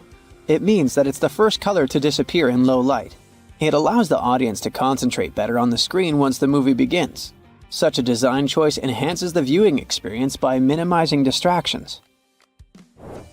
Speed bumps are crucial for pedestrian safety, but at the same time, they can seriously increase car emissions due to the non-stop acceleration and deceleration they cause. To address this issue, some cities like London are testing fake speed bumps. Those are optical illusions painted on the road. They look raised from a driver's perspective, but in reality, they're flat. Authorities hope that this approach will slow down drivers without having a negative impact on the environment. Soda bottles are always filled in such a way that there's some space between the liquid and the cap. That's because soda contains carbon dioxide. It's a gas that can expand once the bottle's heated. If there's no gap in the bottle, it can break because of the pressure building inside. Also, when you open your drink, the gases go out in the form of bubbles, making the drink overflow. The gap helps with this problem too. If you're more into Angry Birds, Candy Crush, and other mobile games, that's totally normal. After all, more people have access to cell phones than to toilets these days. But not many of us stop to think about how disgusting our phones can be. The natural bacteria from our skin and the oils from our hands get transferred to our phones with every touch, swipe, and tap. This makes phones about 10 times dirtier than toilet seats. Yikes! If you're planning a trip across the Atlantic, you should prepare for more than just the jet lag. Depending on where you land, life in Europe can seem a bit unusual. So it's best to do a bit of research before you travel. Speaking of quirky little differences, one of the first things you may notice is the lack of AC. Hope you like fresh air because central air conditioning isn't everywhere like you might be used to. In Europe, you might find that someone's flat, office, or even a full restaurant doesn't have an AC unit. That's because some Europeans rely solely on their windows to get a breeze. However, bigger places like grocery stores and malls usually keep things well ventilated. Water in European restaurants is not always free either, even though this is common practice in the US. Sure, you'll get a fancy glass bottle at most places, but you'll also see it on your bill. More so, if you ask for water, be sure to specify if you'd like it still, because you might get sparkling water instead. Forget about getting a glass full of ice water too. You might get cold water from the fridge, but Europeans don't do the whole tons of ice thing like they do in the US. If you enjoy sightseeing on a budget, you know how helpful those public toilets can be. After walking for hours, it's great to stumble upon a bathroom where you can freshen up a bit. Well, you better have the equivalent of 50 cents or so in your pocket, because in many European countries, you've got to pay to use these public restrooms. Even fast food restaurants might charge you for the privilege. The best workaround is to head to a mall. Their restrooms are usually free. Also, in the US, bathroom stalls often have a gap at the bottom. Some say this design was chosen for cleaning purposes and accessibility. In Europe, however, stalls tend to reach the floor for more privacy. Name days are also kind of a big deal in Europe, despite not being so popular in the US. Each day of the year is like a mini birthday celebration for someone with a specific name. Europeans who follow this tradition see it as a second birthday, and even some take it more seriously than their actual birthday. Even the way we perceive things can be totally different depending on where you're from. Take a 100-year-old building in Europe that's practically brand new, but in the US, it's considered old. Depending on who you ask, some Americans might even consider an object that is 200 years old to be ancient. Europeans reserve this word for something that comes from a time before the Middle Ages. However, when it comes to distances, it's quite the opposite. Europeans might find driving 100 kilometers, or about 60 miles, to be a lot, while for Americans, that's a short trip. It does make sense if you think about it though, because Europe is way more crowded. In fact, the entire European Union is only about half the size of the US.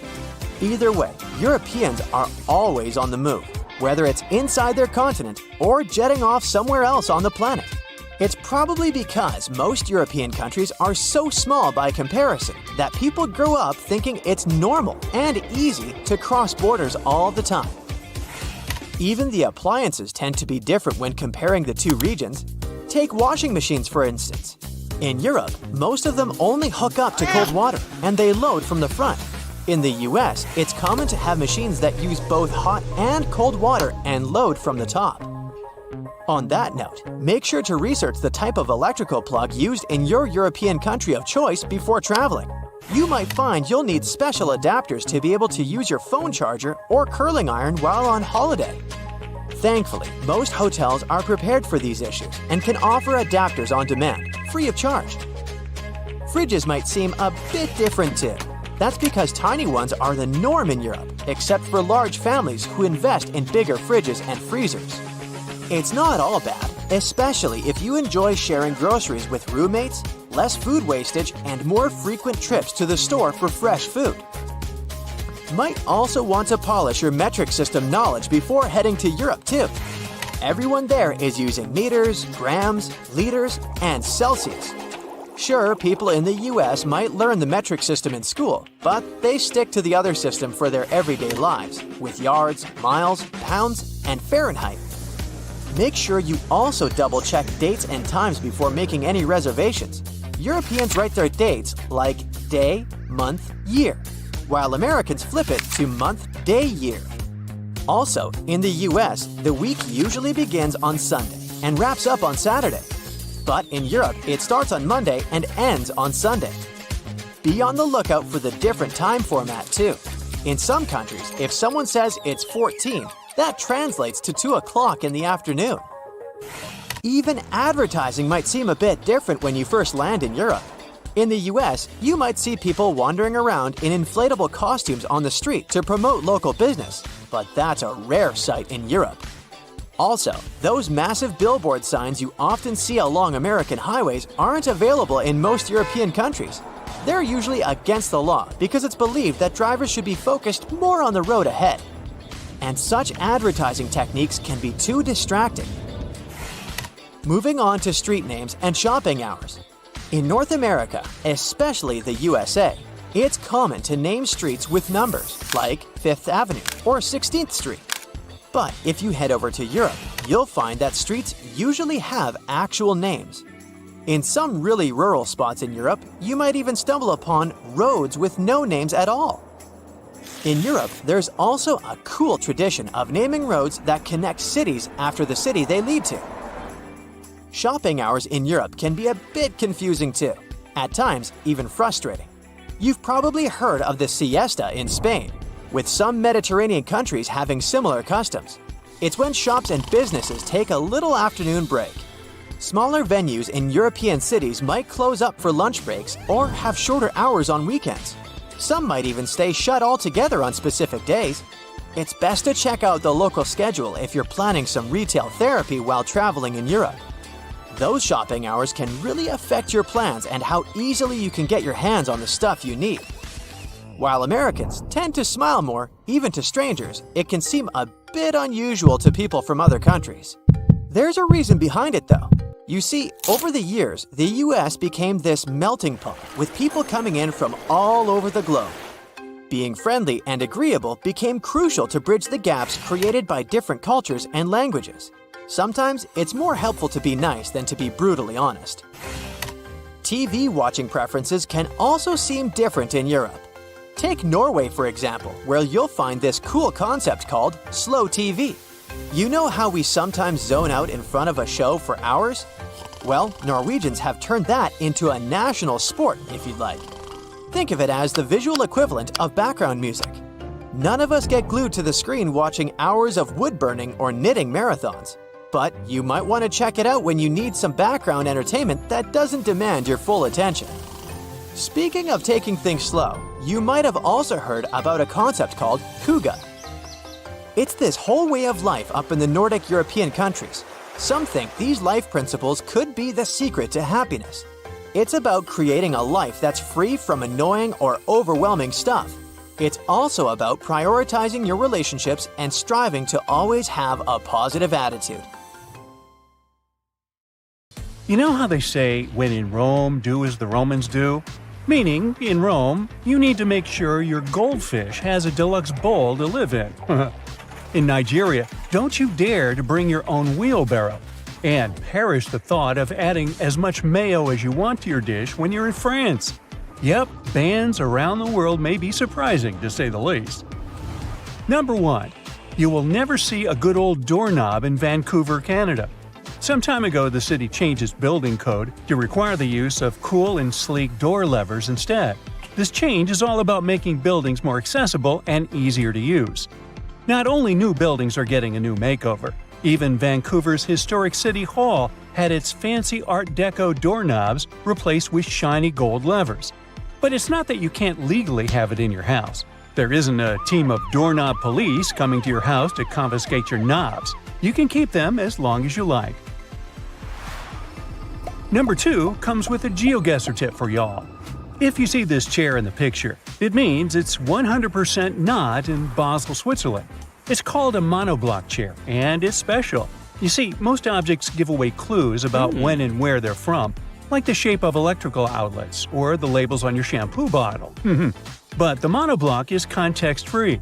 Some people call them one of the world's most perfectly designed objects, while others say the homogeneous nature of the chair is disturbing and the real evil of globalization. But why is it banned in Basel?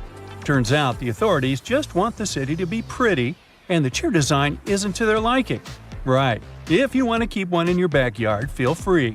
but they've been a big no in public spaces since 2008. 3. If you were ever thinking of bringing a wheelbarrow to Nigeria, I've got some news for you. Don't even try. Should you need it for some reason during your stay in Nigeria, just buy one there when you arrive. The authorities won't let you bring your imported wheelbarrow across the border. Why? Well, they're all about supporting their own manufacturing industry, so they want to give their local wheelbarrow makers a chance to shine. At number 4, we've got China, where the authorities decided to put a stop to time travel. Wait a minute, it's not what you think. No time travel machine has been invented. The ban is on TV shows and movies. By the way, it's not something new. The law was introduced in the early 2010s. Apparently, the big shots in charge want to keep things real and are not too keen on distorting historical events. They say some scripts are getting a bit too wild, making up myths, promoting superstition, and disrespecting the country's past. 5. Coffee pods. They've become super popular because they make brewing coffee so easy. But Hamburg, Germany doesn't seem to be a fan of those pods.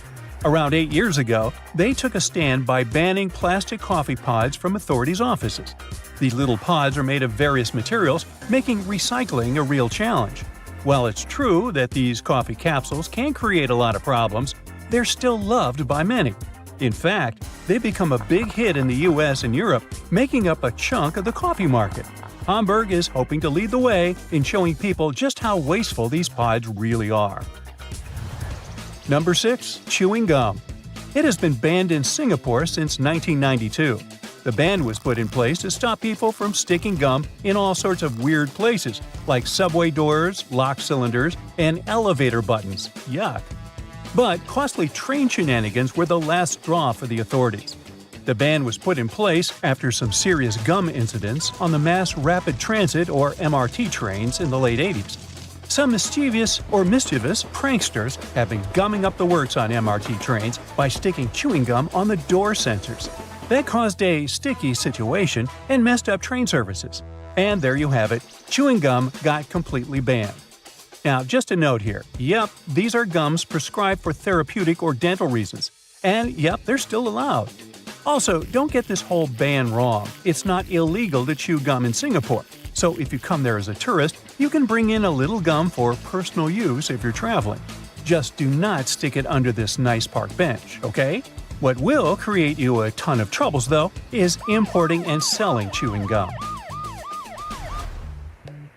Iceland is number 7 in our ban hit parade. Back in 1994, Reykjavik was like, no dogs allowed.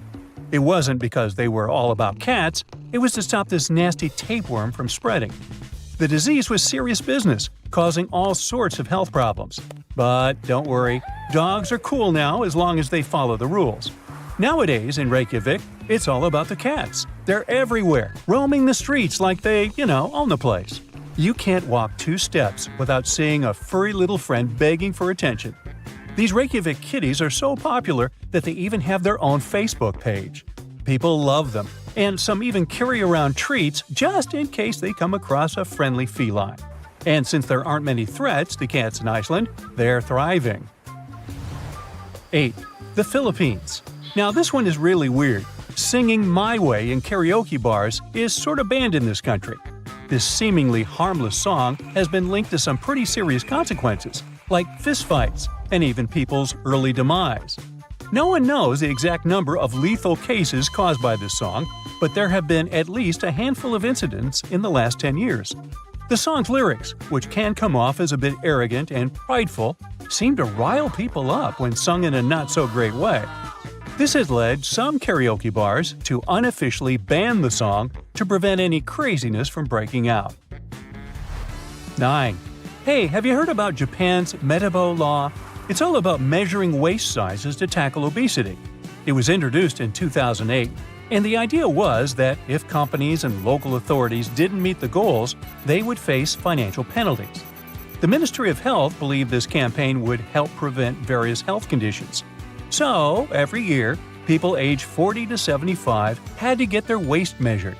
Employers and local authorities needed to make sure at least 65% of people participated. The goal was to reduce Japan's obesity rates by 25% by 2015, and if they hadn't made it, they would have gotten slapped with a fine. Did it work? Well, in 2024, there are only 4.5% of people who reportedly have weight issues in Japan. Number 10, and we're back to Canada.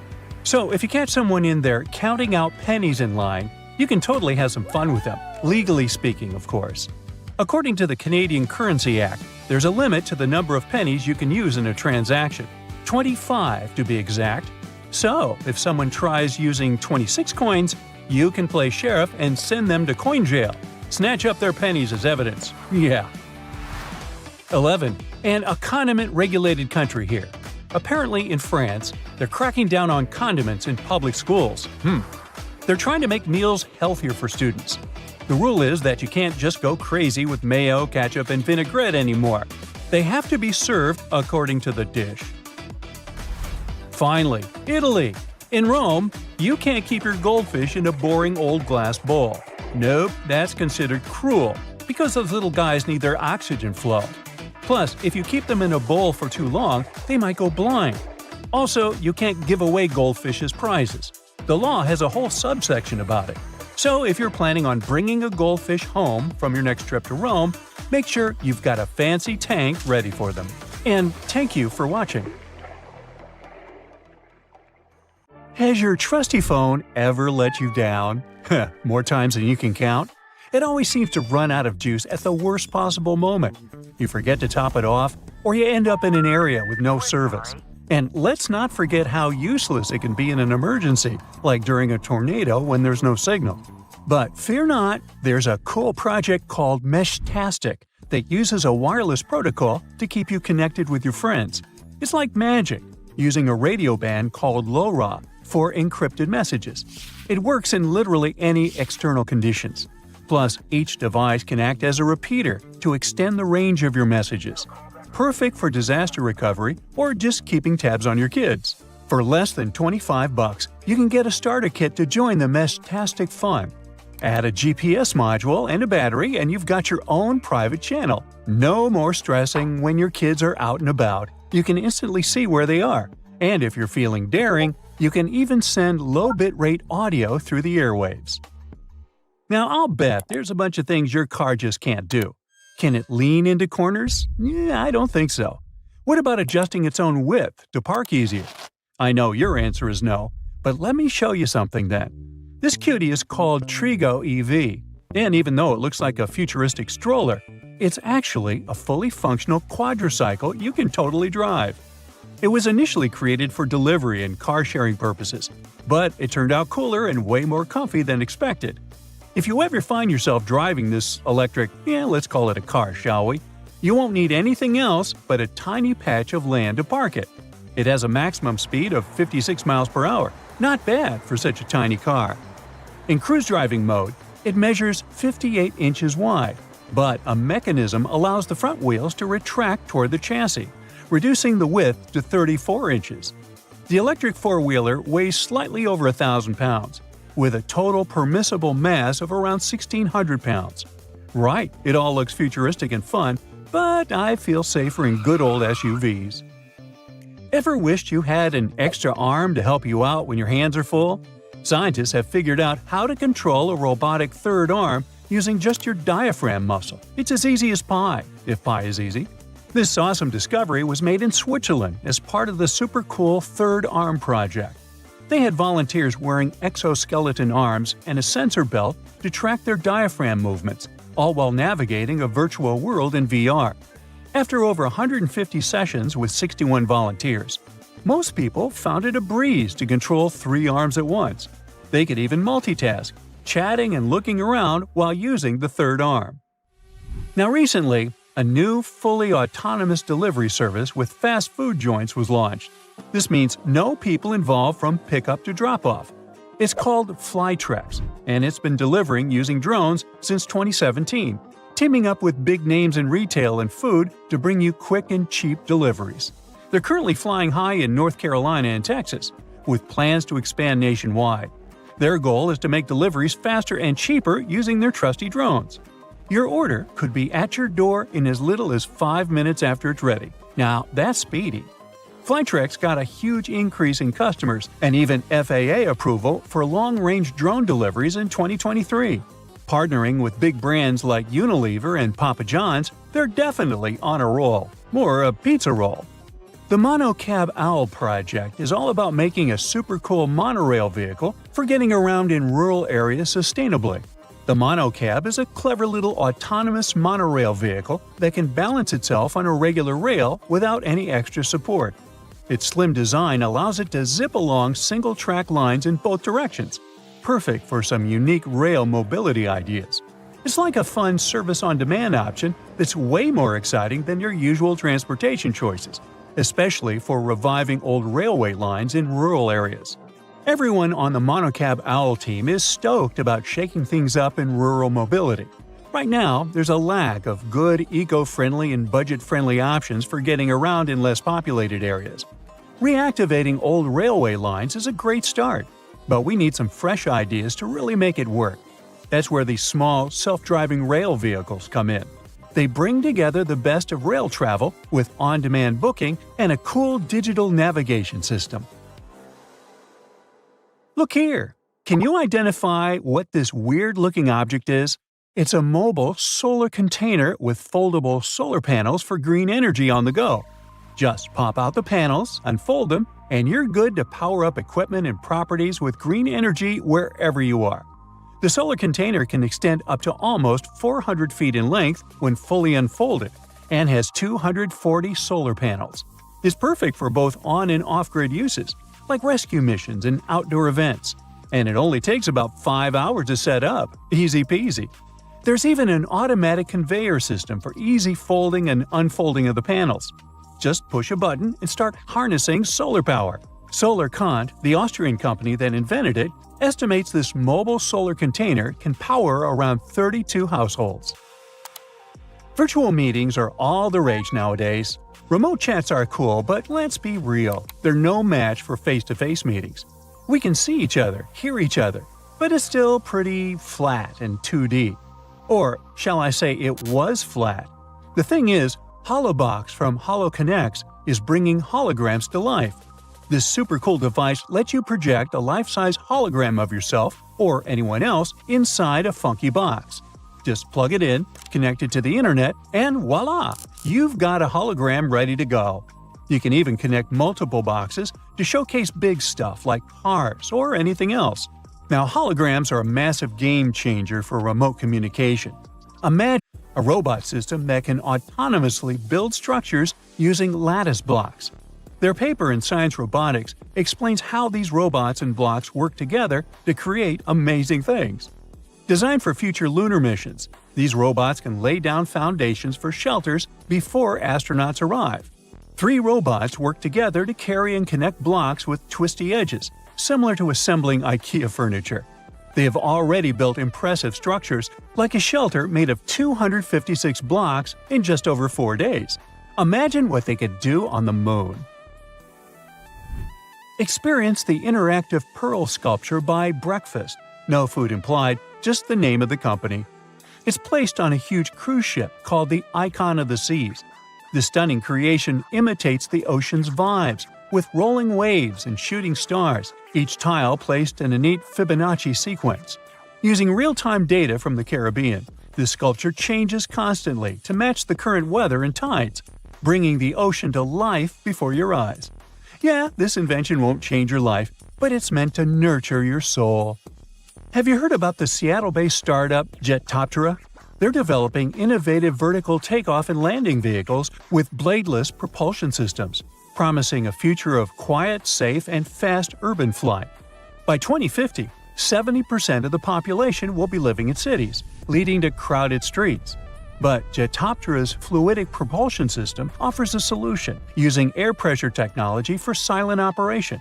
Jetoptera is also working on a high-speed VTOL for the U.S. Air Force, with plans for passenger-carrying prototypes by 2026. Well, that's exciting. Some men wear shoes with hidden heel lifts to look taller. Such shoes can make a person up to 6 inches taller. They look like regular shoes, but inside they have this extra insert. Sometimes such an insert is glued down.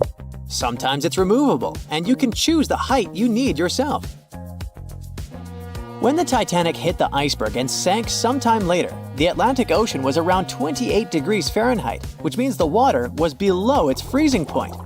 No wonder so many passengers didn't make it. Some birds have a row of bristles protruding from the edges of their eyelids. Those bristles can probably be called eyelashes, but while human eyelashes are modified hairs meant to protect the eye, bird eyelashes are modified feathers. Identical twins don't actually have the same fingerprints, so you can't blame your misdeeds on your sibling after all. Different factors during development in the womb, like the position of the womb, umbilical cord length, and the rate of finger growth, impact fingerprints. Earth's rotation speed is changing. It's slowing down right now while we're talking. It means that, on average, the length of the day gets 1.8 seconds longer every century. 600 million years ago, a day lasted a mere 21 hours. Most world maps are wrong. On the majority of maps, they still use the Mercator projection, which was the first developed in 1569. But this method is very inaccurate and makes Alaska look as large as Brazil, while in reality, it's 5 times smaller. As for Greenland, it looks 14 times larger than it actually is. For a map to be precise, it would need to be life-sized and round, not flat. Ants don't have lungs. They breathe through tiny openings known as spiracles. An ant may have 9 or 10 of those on each side of the body, depending on the species. The average color of the universe is poetically called cosmic latte. In a 2002 study, scientists discovered that the light coming from other galaxies averaged into a beige color that was very close to white, just like the drink beloved by many. There is such a thing as minus decibels. The quietest place on Earth is Microsoft's anechoic chamber in Redmond, USA. The level of sound there is minus 20.6 decibels. Such chambers are built out of heavy concrete and bricks and are placed on springs to stop vibrations from entering the chamber through the floor. Bananas are radioactive. Wait, where did you go? It's not that bad. Bananas are rich in potassium, so each banana is slightly radioactive due to the natural isotope potassium-40. On the other hand, your body contains around 16 milligrams of potassium-40, so you're actually about 280 times more radioactive than that poor banana. And in any case, your body gets rid of that excess potassium-40 from a banana within several hours. There's simply no such thing as a straight line. You just need to zoom in close enough and you're bound to spot some irregularities. Even a laser light beam is a bit curved. In emergencies, fish form orderly lines. For example, when evacuating through narrow spaces in dangerous situations, school of neon tetrafish queue so that they don't crash into one another or clog up the line. Scientists think that this behavior means that fish can respect social rules even in emergency situations, unlike us humans. Hippos can't swim. These animals have large bones. These bones are so big and dense that it makes hippos barely buoyant at all. So these animals don't swim. Instead, they perform something like a slow-motion gallop on the riverbed. Hippos can also sleep underwater thanks to a reflex that allows them to rise to the surface, take a breath, and sink back down to the bottom without waking up. Lego bricks can withstand compression better than concrete. A regular plastic Lego brick can support the weight of 375,000 other bricks before it breaks. Theoretically, it could allow you to build a tower more than 2 miles in height. But if we decide to scale this up to house-sized bricks, the price would be exorbitant. If you ever go to space, you can take your yo-yo with you. In 2012, NASA astronaut Don Petit took a yo-yo on board the International Space Station and used it to show some tricks. You see, a yo-yo mostly relies on the laws of conservation of angular momentum to perform tricks. And if you keep the string taut, these laws apply in microgravity too. There's a theory that claims that we sweat when we're anxious to alert the brains of other people that they're primed for that danger that's making us feel anxiety. Brain scans have revealed that when you sniff the sweat produced by a panicking person, regions of the brain responsible for emotional and social signals light up. And when you are anxious, your sympathetic nervous system produces hormones, including adrenaline, which switches on your sweat glands. There are rainbows on Venus, and they're called glories. A glory looks like a series of colored concentric rings and is caused by the interference of light waves inside droplets rather than the process of reflection, refraction, and dispersion of light, which produces rainbows. Protons look like bagels, spheres, peanuts, and rugby balls. In other words, protons come in different shapes and sizes. Their appearance changes based on the speed of quarks, smaller particles within them. If you look at the moon while being in the southern hemisphere, it will seem to be upside down, and the man on the moon will look more like a rabbit. You will remember more of your dreams if you sleep badly and wake up many times throughout the night. You're also more likely to remember your dream if someone or something wakes you up in the middle of it. Dogs tilt their heads while listening to people to pinpoint familiar words like walkies more effectively. It also helps them to understand the tone of your voice better. There's also an idea that if a dog doesn't tilt its head often, it's because it relies more on sight and less on sound. Mirrors facing each other won't produce infinite reflections. Each next reflection will be darker than the previous one, and eventually, they will fade into invisibility. Mirrors absorb just a fraction of the energy of the light falling on them, so the total number of reflections mirrors can produce is around several hundred. You can smell ants, since many species of these insects produce strong-smelling chemicals when they feel threatened or angry, or when they're being squished. Trapjaw ants release a chocolatey smell when they're crushed, and citronella ants give off a lemony odor when they're threatened. Giraffes hum when they want to communicate with each other. Researchers think that this low-frequency humming might be a form of contact call between individuals that have been separated from their herd. It can also help giraffes find each other in the dark. But the coolest thing about these magnificent animals? Some scientists think that they could sleep talk too. And a cool bonus story for you. About a marathon runner who took over 50 years to finish the race. Japanese marathoner runner Shizo Kanekuri was selected as one of the 2 athletes that Japan could send to the 1912 Stockholm Olympics. But Kanekuri shockingly disappeared during the marathon race. It turned out that after a rough 18-day-long trip to Stockholm, first by ship and then by train, the man was exhausted. During the race, he stopped running because his condition simply didn't allow him to run further. The athlete stumbled into a nearby garden party where he drank orange juice and stayed for a while to recover. Later, Kanekuri was so embarrassed by his failure that he returned to Japan without notifying anyone, including race officials. So, Swedish authorities considered him missing for 50 years before finding out that he was peacefully living in his home country. In 1967, the athlete was offered the opportunity to finish his run. He accepted. 54 years, 8 months, 6 days, 5 hours, 32 minutes, and 20.3 seconds after he started the race, he completed the marathon. It was a long trip. Along the way, the man got married, had 6 kids, and 10 grandchildren. You see these blades? They have notched corners to make your cutting experience smoother. Ooh!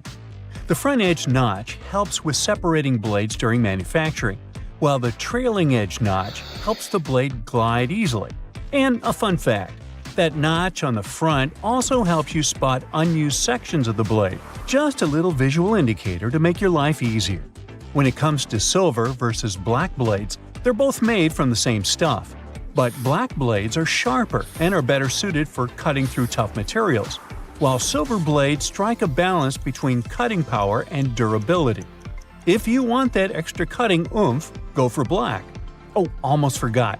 The only thing those blades aren't meant to cut is food. It has a rust-proofing oil coating, which is not safe for humans. Check this one out. It's totally giving me childhood vibes. Now, I remember my grandma having tomato-shaped pincushions just like this, and sometimes they would look more like a salad, with a little pepper thrown in there. Well, believe it or not, this salad actually has a purpose. The tomato keeps your pins in place, while the pepper keeps them sharp.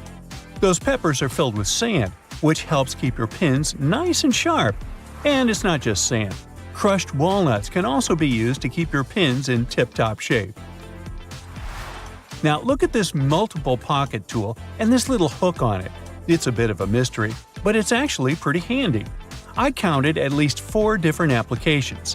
1. You can use it to carry all sorts of awkward stuff, like camping gear or heavy parcels. 2. Need to twist some wire or play around with knots? The parcel hook has got you covered. 3.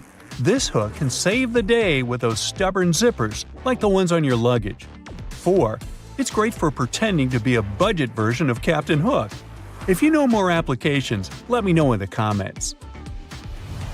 Apple users, with this feature, you'll never get laundry surprises again.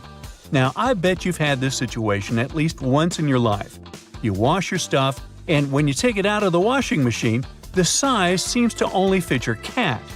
Your iPhone camera can actually translate those funky laundry symbols for you. There are 2 requirements though. You must have iOS 17, and your phone must be in English. Take a photo of the care label, go to the Photos app, and see the details of the image.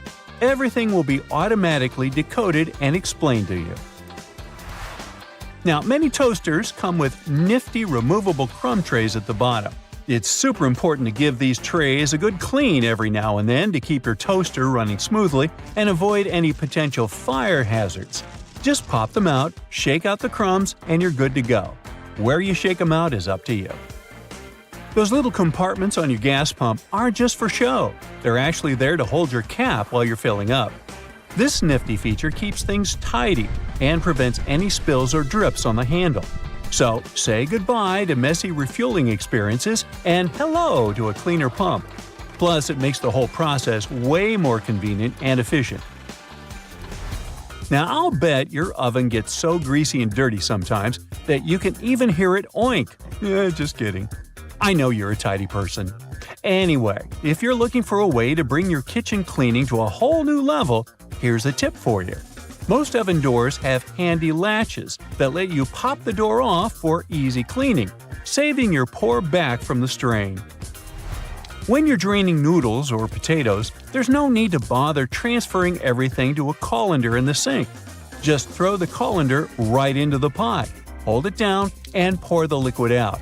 It makes life so much easier, especially when you want to save that starchy water for recipes. It's a must for authentic pasta, by the way. So let's say you've snagged this gem at a thrift store a while back for just under $1.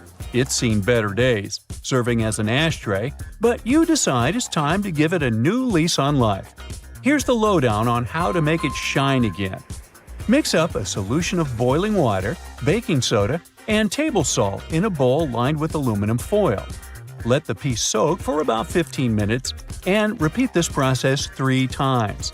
In between soaks, gently scrub any rough spots with a microfiber cloth. After the final soak, dry the piece off and rub on some toothpaste, baking soda, and peroxide. Buff out any remaining tarnish with a clean, dry microfiber cloth.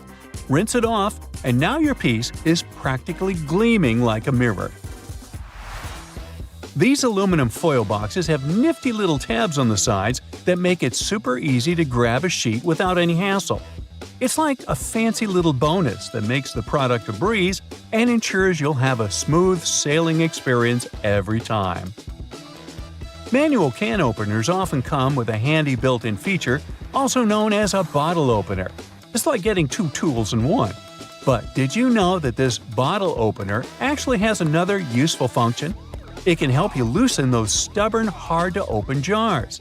Simply lift the lid slightly at a couple of points with the bottle opener, and then watch it as it effortlessly twists right off. Yeah! Okay, I just found that, apparently, you're supposed to save the first and last slices of a loaf of sliced bread for last. It's like a bread hack or something. Apparently, those end pieces help keep the rest of the bread fresher for longer, and you shouldn't eat them until you've devoured the rest of the loaf. So, next time you're making a sandwich, save those heel slices for the very end. Even bread eating needs a good strategy. Now look at those blue levers on the top rack of your dishwasher. I was curious about them too, and it turns out they're actually water bottle sprayers. They help to ensure that your bottles get a thorough cleaning and rinse during the wash cycle. Many vegetable peelers have those little scoops on top for taking out the eyes from potatoes. And here's a cool tip. You can actually use vegetable peelers in both directions to peel faster. But most people just stick to one direction. When using yellow mustard, make sure to push the lid of the bottle all the way open until you hear a satisfying click. This way, the lid will stay securely in place and won't get in the way when you're dispensing the mustard onto your food. It's a simple step that can make your condiment experience hassle-free and enjoyable. So there. You know that little hole at the end of your pot or pan? Well, it's not just for show. You can actually use it as a handy holder for your forks and spoons. Next time you're cooking up a storm in the kitchen, just pop your utensils in that convenient little hole and keep them close at hand. Okay, just a heads up to remember to switch the direction of your ceiling fan for the changing weather, and to give it a good clean too. I've seen that a lot of folks found it helpful before to reverse the fan's direction by flipping a switch for different seasons. So this is just a friendly reminder to go ahead and do it again, pushing hot air down and pulling cold air up. When you're chowing down for some pizza, just tear off the top of the box and use it as a big old plate. You can even rip the box in half and fold it to save some leftovers for later. Well, that's it for today. What, you want to know more cool facts? Sure, but you'll have to subscribe and hit the bell to get more videos. I'm waiting. Go ahead. Now, doctors recommend risking your life at least twice a day. I mean, brushing your teeth at least twice a day. But you see, the seemingly harmless toothpaste that peacefully chills on every American counter poses a life-threatening danger because of one not-so-harmless ingredient, sodium fluoride. Now, don't get me wrong, not every toothpaste out there contains it, but most of them still do. But don't rush to the bathroom to trash your tube. If you swallow a tiny pea-sized glob, it isn't fatal. I'm talking about larger quantities. A toothpaste tube has only 0.15% fluoride. To send you running to the hills, you must consume around 8 tubes one by one, so technically, toothpaste is totally safe. Let's go and look for more dangers at your place, shall we? Personally, I don't have this one, but if you happen to have a CFL light bulb, you gotta be extremely cautious with it. The thing is, many of those bulbs are made with mercury. If such a bulb breaks, you gotta start by turning off your ventilation system. Otherwise, the contamination will only get worse. Make sure everyone has left the room, then open a window to allow for fresh air circulation. Finally, clean the area where the bulb shattered. Be careful to address both wet and dry surfaces and contact specialists. Mercury vapors are definitely the biggest concern when it comes to this element. Take, for instance, a case of 2008, where a 55-year-old guy in Oklahoma tried to extract gold from old electronics using liquid mercury. Unfortunately, he inhaled too much vapor and sadly passed away just 10 days later. The contamination was so severe that they had to completely gut his house. Now, you definitely don't want your favorite clothes to get ruined by moths, so you might grab some mothballs to exterminate them. But watch out, those mothballs can exterminate you too. They usually contain chemicals like naphthalene or a paradichlorobenzene. When these get into the air, they turn into gas. That strong smell you associate with mothballs kicks in. Those fumes can actually irritate your eyes and lungs, and may even cause headaches, dizziness, and nausea. Plus, there are concerns about these chemicals being the cause of major conditions that even modern medicine can cure. Naphthalene is especially risky because it can break down your red blood cells, leading to a condition called hemolytic anemia. So try to swap those balls for good old lavender. Moths aren't big fans of it. Now, it's super important to keep an eye on the plants you bring into your home because some can be surprisingly harmful. Take Dieffenbachia. commonly known as dumb cane, for example. Rumor has it that its sap can cause your tongue to swell up so much that it can block your airway. But can it really? Yes and no. It's true that this plant contains poisonous, tiny needle-like crystals called rapides, but they require someone to actually chew on a leaf first before any fuss happens. Otherwise, you might just feel a brief burning sensation or observe some skin redness. In rare cases, you might see some swelling in the area that touched the plant. Generally, just a little nibble leads to mild discomfort, so please don't snack on your potted plants. This warning is more for the safety of your pets, especially cats. Now, if Dieffenbachia stays in contact with the mouth for too long, it can cause some serious pain that might linger for days or even weeks. In those cases, a trip to the hospital might be necessary, especially if the throat gets affected, as that could impact breathing. But don't believe the hype that Dieffenbachia is a lethal poison. That's just an urban legend. The bottom line? One must be really dumb to get poisoned by a dumb cane. Now, using a power washer can be more dangerous than you might think. The intense pressure can lead to serious injuries, and the high-speed spray can kick up debris that might cause even more harm. If you do get injured, infections can set in quickly, and without timely medical care, things can get really serious. Think severe complications, potential limb loss, or even worse. But honestly, it's not that scary. Just don't overdo it with pressure. Here's a friendly tip. Don't skip out on your weekly house cleaning, especially when it comes to the bathroom. The longer you put off cleaning it, the more risky it becomes. Bathrooms are notorious hotspots for bacteria, which makes regular cleaning essential. You definitely don't want those unwelcome guests like norovirus, E. coli, salmonella, or even Staphylococcus aureus hanging around, along with those molds and mildews. Just put things into perspective. An average toilet seat can host over 200,000 colony-forming bacteria. And here's another thing to keep in mind. If you're not careful while cleaning, you can accidentally create a dangerous situation. Mixing bleach and ammonia can release a toxic gas called chloramine. Those fumes can lead to some pretty nasty symptoms, from shortness of breath to fluid in your lungs. Guess what? If it happens, you will probably kick the bucket. And I'm not talking about the one you use for cleaning the floors in the bathroom. On a sweltering summer day, having air conditioning is definitely a blessing. But don't let that trick you into thinking there aren't risks involved. If your AC is on the older side, it can lead to various issues. For example, the ductwork and filters can trap harmful mold, bacteria, and allergens. If those aren't addressed, folks in your home might end up dealing with coughing, wheezing, or a stuffy nose. Plus, an aging AC unit can pose a fire risk. Older components tend to generate more heat as they try to keep up, and if they're not replaced, you could end up with a potential fire hazard. Faulty wiring is another concern, as many wires are tucked away in hard-to-reach spots, making them tough to inspect. So, if you have an older AC, it's a smart move to have it cleaned properly and ensure that its parts and wiring are up to date to avoid any fire risks. Snuggling under a cozy electric blanket when the weather turns chilly sounds like a dream. But if electric blankets get too hot, they might lead to burns. This risk is particularly significant with older models that don't have an automatic shutoff feature. So the best way to use such a blanket is to warm up your bed and then turn it off before you crawl in. There's also the concern of heat stroke, linked to the use of an electric blanket. Once, 2 people were discovered unresponsive in their beds beneath electric blankets. The first person's body temperature reached an alarming 106.2 degrees Fahrenheit, while the second person's temperature was 105.8 degrees Fahrenheit. So while these blankets offer comfort, it's crucial to use them wisely. Just a quick heads up about windshield washer fluid. It contains methanol, which can really pack a punch. If ingested, it can cause everything from dizziness and headaches to severe poisoning. Make sure to store it safely and keep it in the original container. Never transfer it to unmarked bottles.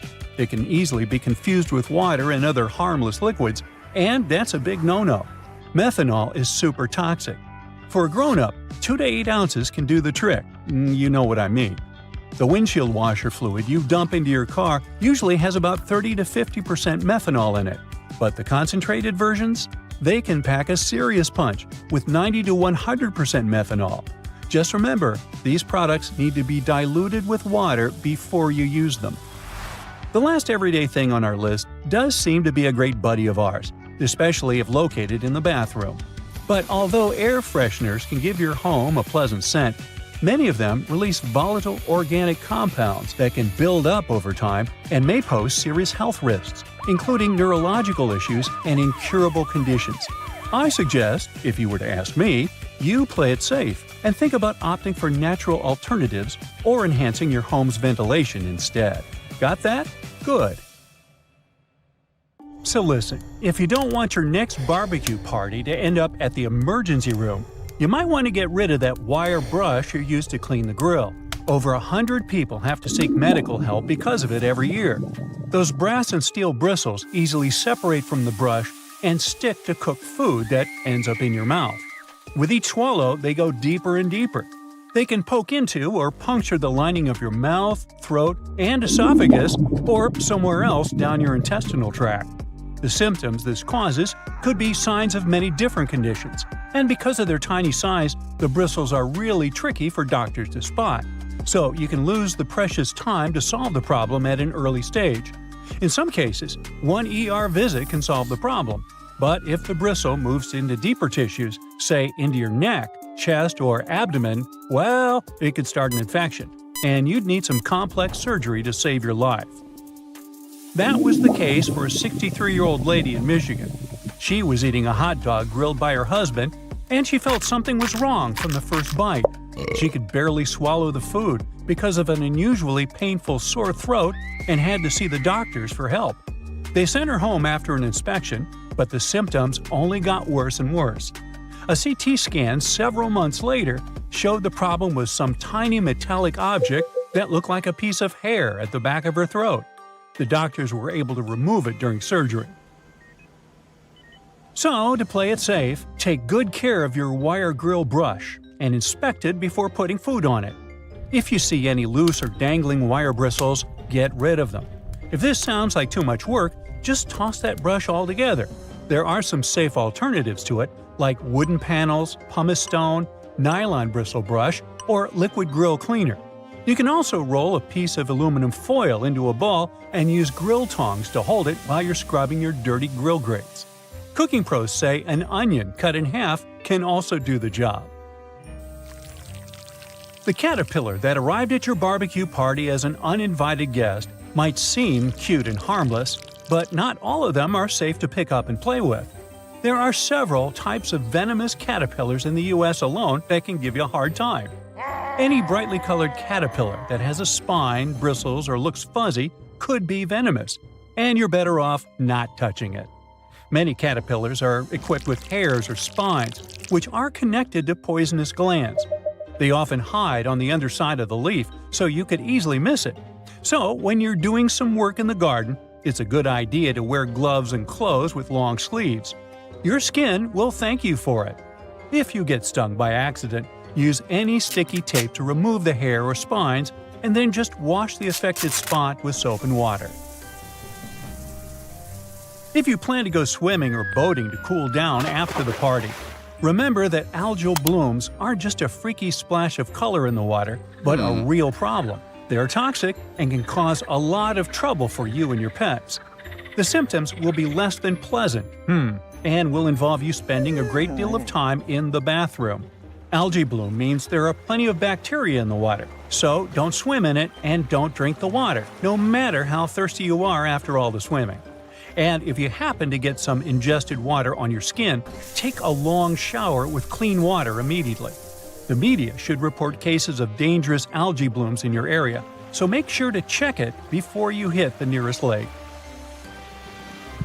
Wild parsnip might not appear in your summer nightmares, but this yellow-flowered plant can do some really mean things to your body. It contains a substance called solarin, and when you accidentally touch it and then enjoy a walk in the sun, the effect it will leave on your skin will be as nasty as the name Sorolin. And you could have dark red or brownish discoloration on your skin for months after your unwanted rendezvous with the plant. It's mostly active and mischievous between May and July, so watch out. Alright, a garden hose must be completely safe as, unlike the grill brush, it doesn't have any small metallic parts, right? Well, when you leave it hanging out in direct sunlight, the water inside can heat up to 120 degrees Fahrenheit. If you spray someone with water this hot, their skin won't love it. It's especially dangerous for youngsters and pets. So, if you see someone blissfully unaware, grab the hose, take it from them by force if needed, and let the water run for a few moments before you let anyone play with the hose. It's for their own good. The intense sun can also heat up all the bad chemicals the hose itself contains, like lead and phthalates. So, check what yours is made of and replace it with a safer version that's labeled lead-free or drinking water safe if you plan to use the water for drinking or playing. And if you already have a safe version, but suddenly smell a terrible odor, it could be the algae and bacteria that just love stagnant water.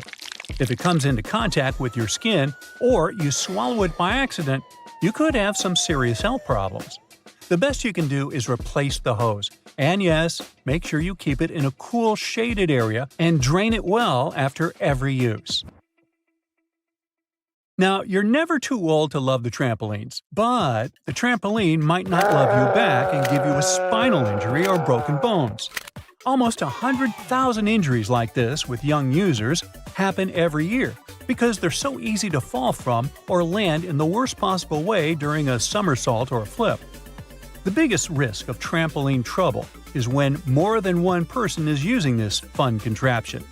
Nearly 75% of all accidents with trampolines happen when two jumping youngsters crash into one another. And no, some netting or padding really can't save the day. If you want to keep things safe, make sure there's always only one person at a time on the trampoline. You're going to need to install shock-absorbing pads that completely cover the trampoline's metal frame, springs, and hooks. If you see any signs of the padding getting too old, like tears and fraying, you need to replace it immediately. Make sure the trampoline stands on level ground and isn't too close to other structures and trees. A slide in your backyard, no matter if it's made of metal or plastic, can turn into a frying pan under the sun and can heat up to 189 degrees Fahrenheit. So, before you jump on it or let someone else do it, check the temperature of the whole thing top to bottom. And even when your little sister or someone else you love is begging you to go on a ride with them, don't do it. The slide is designed for one person of a certain size. When the two of you end up tandem sliding, the smaller leg can get caught up between the bigger leg and the edge of the slide. The speed will also increase, and it can lead to all sorts of drama. Finally, no matter how tempting it feels in the hot months, don't walk barefoot on that beautiful lawn in the park or even in your own garden. You never know what's hiding in the grass, and if you step on something sharp, like a rusty nail hiding in the grass, you'll get yourself into a lot of trouble. Flip-flops aren't the best idea for everyday summer shoes either. They rarely come with arch support and can make you take shorter steps and put more stress on your body. It's just not good for your feet, joints, and muscles. Otherwise, have a great summer!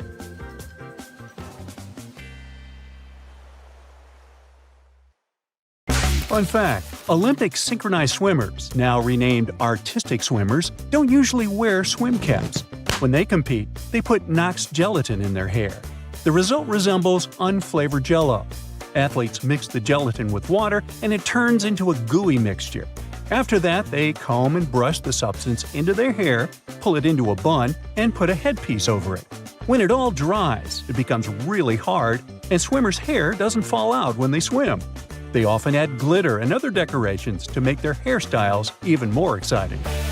The blanket octopus is called this way because of the females of the species. They're supersized and rarely seen. They have a long, fleshy cape which encloses their tentacles. Female octopuses are large, up to 6.5 feet in length. Thanks to this cape, they look even larger and much more intimidating to potential predators. But the coolest thing about these creatures is that the male blanket octopus grows to be a mere 1 inch in length, which is smaller than a walnut.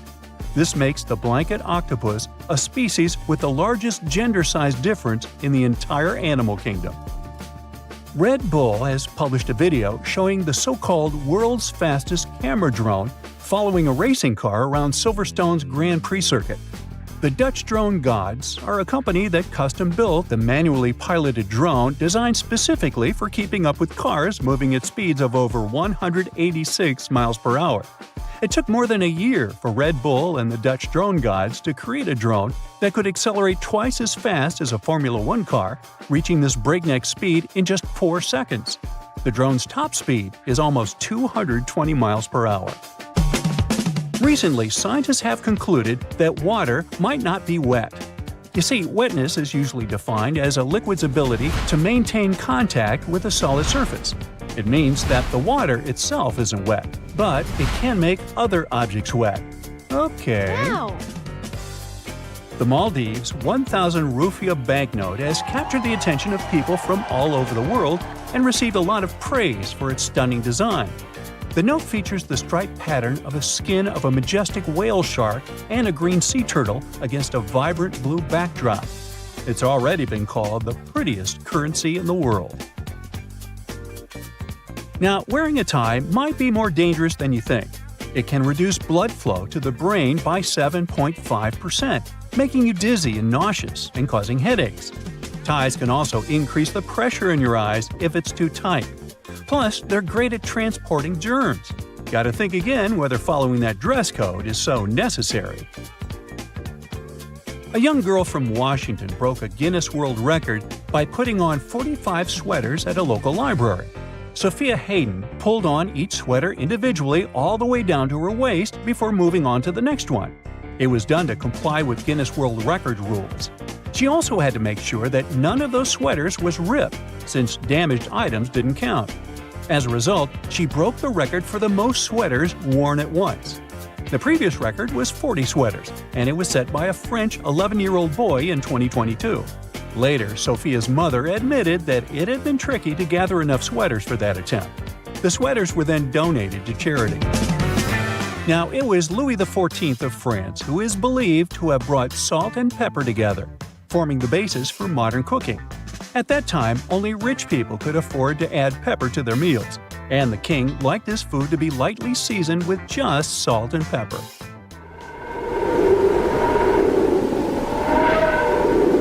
Our sun produces a sound, but sadly, we can't hear it. It's emitted in the form of pressure waves, and their wavelength is measured in hundreds of miles. It means they're far beyond the range of human hearing. Now, while we're on the topic of space, let's discuss the fact that our solar system has a wall surrounding it. Well, kind of. It's called the heliopause, and it's the region of space where solar wind isn't hot enough to push back the wind of particles coming from distant stars. That's why this region is often considered the boundary between the solar system and interstellar space. Another space fact for you: comets smell like rotten eggs. I know, ew. Other smells that might surround them are those of burning matches and even almonds. That's because of the traces of hydrogen sulfide, ammonia, sulfur dioxide, and hydrogen cyanide found in the makeup of some comets. In 2016, promotional postcards were even made, carrying the pungent scent of a comet. Now, in any career field, the average worker is productive for around 60% of their working time each day. But if we talk about office workers, this percentage drops drastically. One study determined that the average office worker is productive for a mere 2 hours and 23 minutes per day. The thing is, employees are interrupted in general every 3 minutes and 5 seconds. And it takes people a whopping 23 minutes to get refocused after an interruption. It means that employees get 3 minutes of work done for every 26 minutes they spend at their workplace. Unbelievable. No wonder that statistically, people working remotely are much more productive.